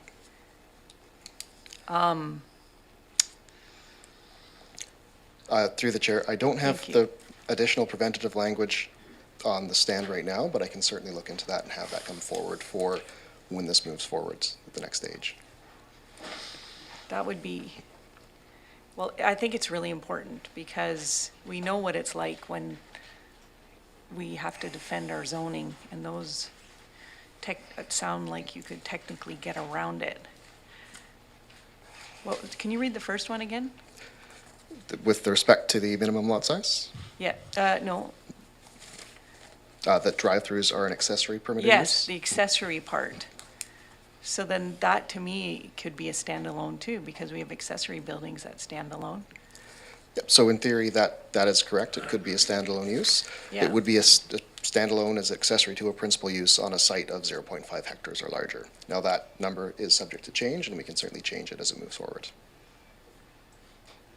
So could it be more, like, maybe there's language that would be more restrictive so that it could be only 10% of the lot is allowed to accommodate the drive-through, or like something that could really secure it.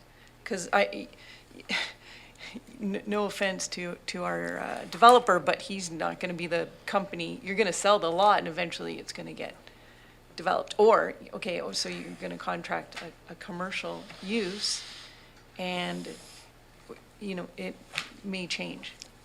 So might I interject? If you'd like to provide direction to staff that more, that language around the drive-throughs be strengthened and give them that flexibility to work with the applicant. I think that would be appropriate. So we can look at the resolution, and I think that we're early enough in this process of tweaking, and this, we are hopefully going to be recommending this go to a public information meeting, that the community will have a really strong sense as to the message that we're sending and what the applicant is proposing. So if you would hold that, maybe craft something along those lines, that would be helpful. Other questions for Mr. Buchan, suggestions? Director Segal. Carol, I'm ready to talk about the recommended resolution. Is that okay? Absolutely. Okay. So, Mr. Buchan, so number one, yeah, I'll move that with the understanding that our community really needs information to properly visualize this, and that there will be resistance to drive-throughs, and so I think we need to be really clear on how that looks, and that a balance with community spaces, be really clear so that there's an understanding that there may be drive-throughs for the people that need drive-throughs and that are important to them, but there's also a great place for community to gather. Just before you go on, so is it your intention to proceed through as 1, 2, 3, and 4? Yeah, I just have like a couple notes about these. Okay, fair You enough. want me to do one at a time? Well, I just want to ask staff, because there's the very likelihood that they've written this recommended resolution with linkages from one to another or not. So is it appropriate for us to be considering this as 4 items, or does it help you to do them one at a time? Through the chair, if more clarity about what is wanting to be seen at each stage is being provided, then one at a time is perfect. Okay, so I'm going to suggest that So I move that one. you're moving Moving that. number Are you one. wanting to amend anything along with that, or you just want to give verbal direction as a comment? Yeah, I as feel we like it's a consider? comment. I mean, the developers here listening astutely. Mr. Buchan, do you think with the comments I just made, moving number 1 as it's written, do you feel comfortable with that? Yes, thank you. Perfect. Works for you? Excellent. Do we have a seconder for the first item? Seconded. Okay, have you completed your comments? Director Martman. Thank you. As I think sometimes we get gaps in our knowledge because it's 10 years old or older. And I know before on large developments, we've had a chance to have a bit of a workshop or gathering of the directors at the public information. Is that something that could be added to this number 1, or should we make a separate one? So I'm just thinking procedurally, a public information meeting is that the developer will be putting on, that the staff will be attending.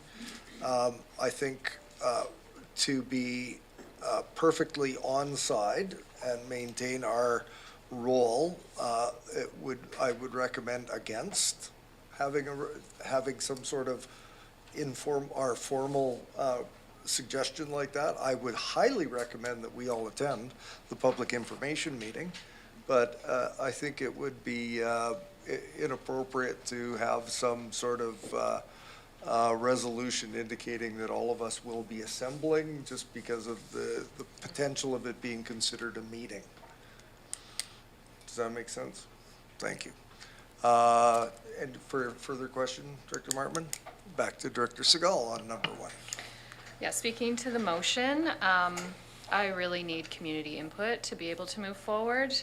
We're at this stage where everything is in draft form, so we have the opportunity to take in the community's input and inform our work here at this table. I know that seniors in my community have been waiting for this for over 10, 15 years. And I also recommend that all directors attend. Thanks. Seeing no other hands, I'll call the question on 1. All those in favor? Any opposed? None opposed, the motion carries. Item 2, Director Segal. Yeah, I would, okay, so I guess a question first for Mr. Buchan. So I'm comfortable with this, but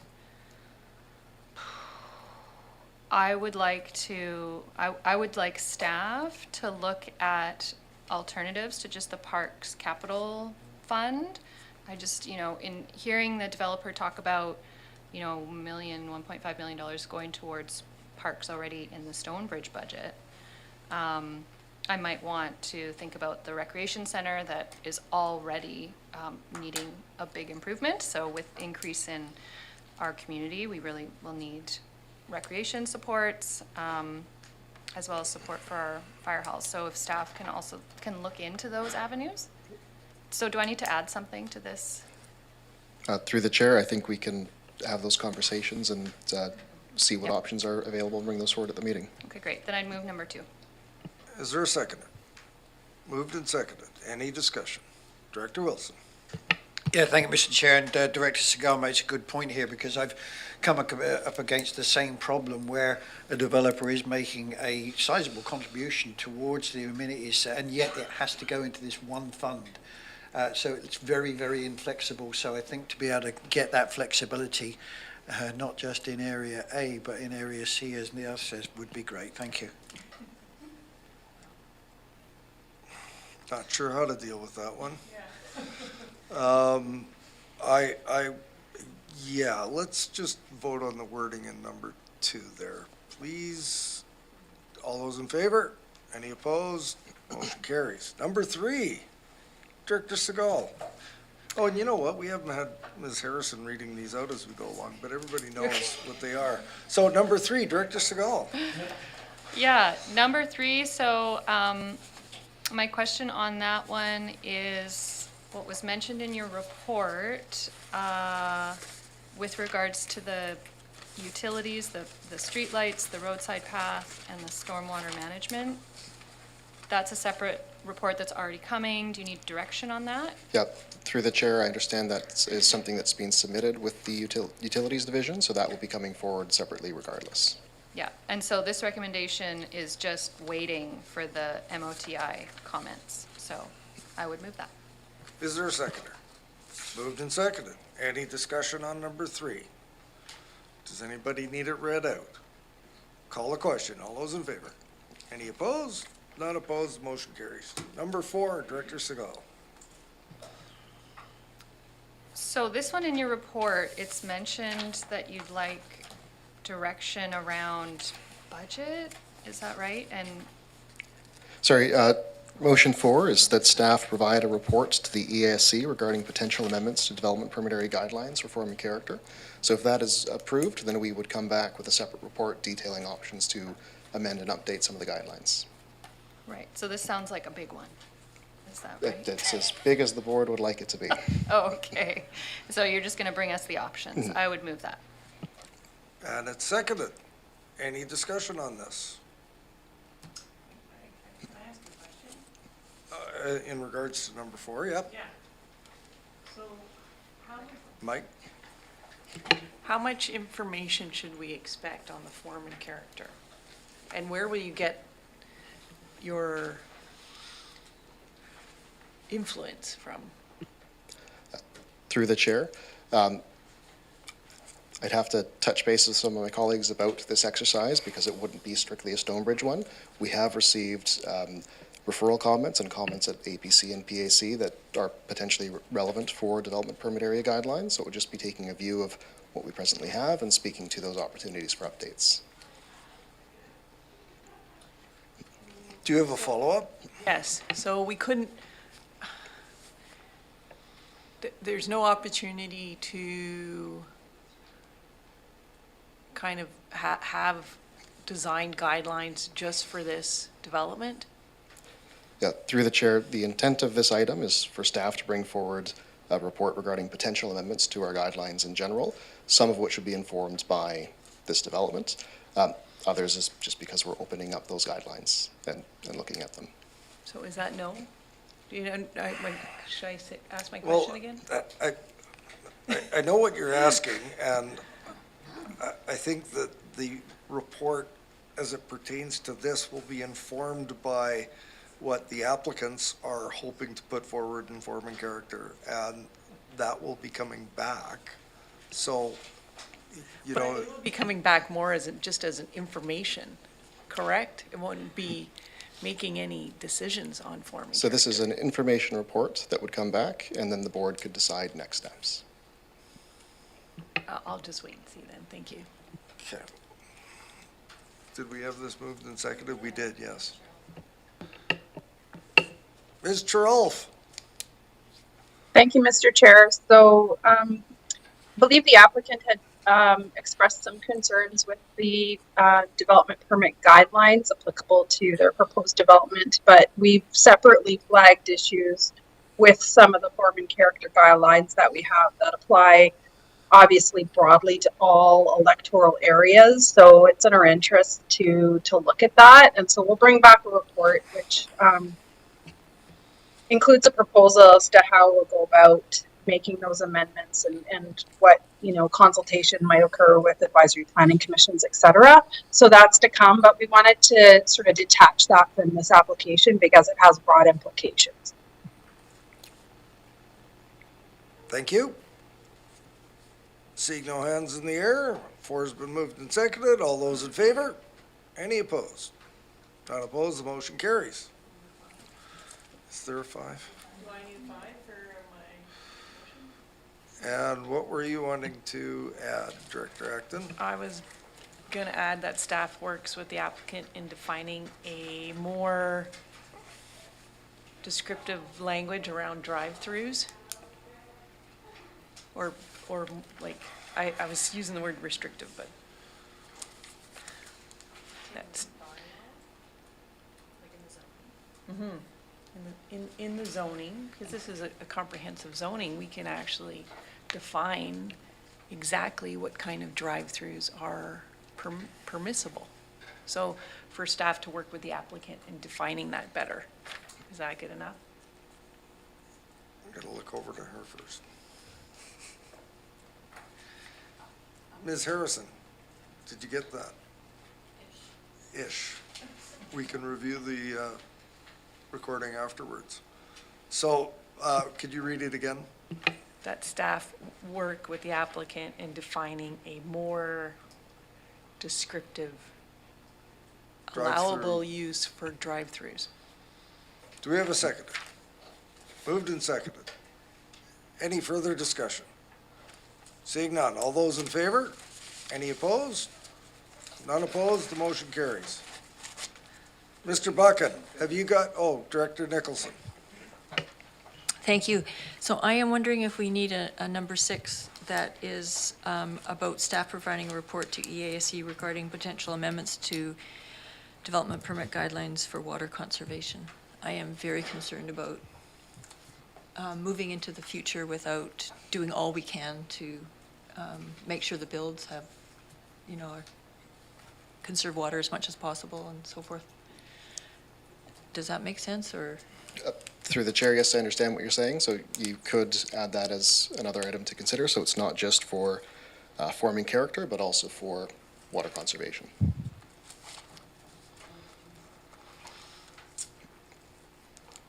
Make sure that Ms. Harrison has wording to that effect. I believe so, Mr. Chair. Okay, we had a seconder. Director Deck? We had a second. Oh, sorry. Okay, I'll call the question. All those in favor? Any opposed? Not opposed, the motion carries. Mr. Buchan, do you need anything else from us? I'm good, thank you. Excellent. I think with that, Ms. Harrison, does that bring us to question period? It does, Mr. Chair. Okay. The question period is an opportunity for the public to ask a question regarding the business of the CVRD. The question period allows for an allotment of 15 minutes and comprised of 2 parts. The first is reserved for questions directly related to agenda items. If there's time remaining, questions may be on a matter of public interest related to and in the CVRD jurisdiction. Each questioner is permitted to ask one question plus one follow-up question related to the answer. The question must truly be a question and not a statement of opinion or a speech. Questioners must avoid personal references, insinuations, violent, offensive, or disrespectful remarks about another person, and unparliamentary language. Would anyone like to pose a question to the chair?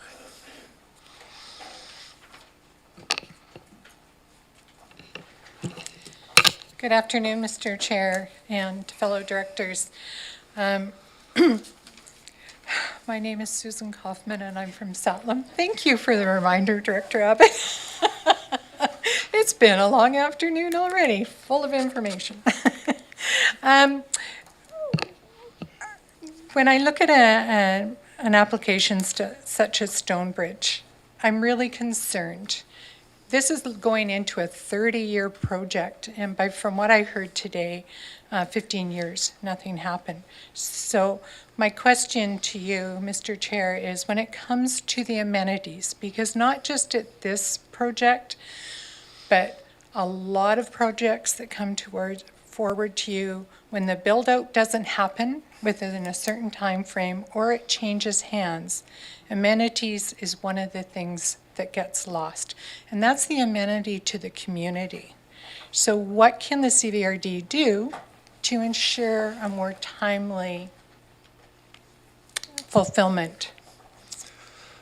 Great question, and I would have to say and compliment the good work of the Area A Advisory Planning Commission in the thoughtful recommendations that there be cost of living or consumer price. There will be an inflation factor calculated to some of the amounts that are discussed. We're learning, and I think we all agreed that some of the past amenities related to developments were lacking, and I think that it's our responsibility, and I thank people like yourself and others that have noted that amenities that were agreed upon 10, 15, 20 years ago seem wholly insufficient today. There's also the fact that we need to have amenities delivered in a timely fashion as opposed to nearing the end of projects. So we are learning. It's challenging, but we're getting there. And as I say, I think the Area A Advisory Planning Commission did some great work in some of the recommendations that they made to us. Thank you for that. And yes, I read that report on a previous application, I believe, and I think that was really thoughtful and one that the other APCs can learn from. But how do we integrate it so it's applied across the board and not just at the APC recommendations? Again, good question, and I think that in the development of our policies and the forthcoming amenity contribution policy, that we should be seeing more of the triggers that we would hope for, and things like cost of living or inflation and the likes to be part of actual policy that are on the books that aren't one-off. I know that the regional district has had some interesting amenity policies in the past in different areas, and with the MOCP and region-wide policies, I hope that amenities will be fairly applied across the board throughout the region. Thank you for that. One of the big discussions today was to do with what kind of services or accommodations will be, like, such as medical facilities, seniors housing, and then also the topic of drive-throughs. But I believe what I heard the developers say was that is going to take somebody else to come in and do. And does it concern you at all as a board that, these are put forward to you, but how do you ensure that your community actually realizes this? I'm having a great deal of difficulty answering the question because I could just vaguely recall the reference that the applicant made. And how do we assure that these commitments are followed through on? I think it's all of ours sitting around the table and staff and everyone's responsibility. I don't know that I could be more clear than that with specifics, but I take your question, and I think I would review the tape and to hear exactly what the applicant had said around that before I could answer further. Thank you. I'm not sure that he used the word commitment to it, but that it was a possibility, maybe. But it's part of the package to you to promote their development. Yes, thank you. Thank you.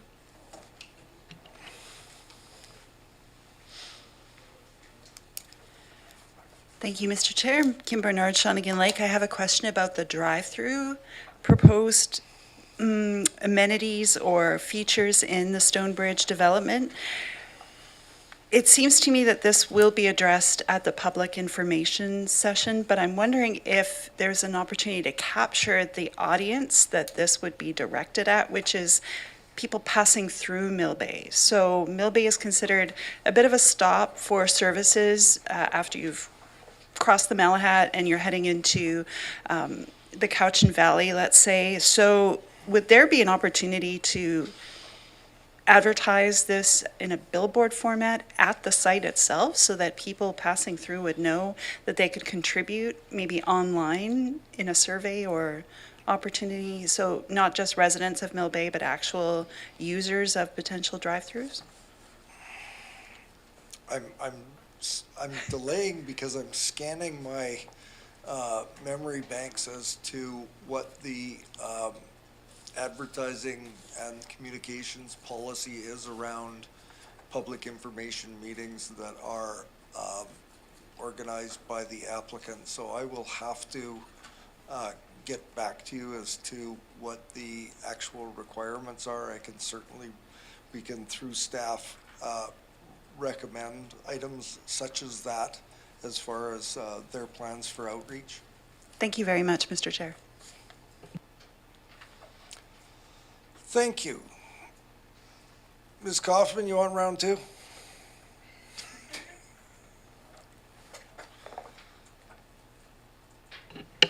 Sure.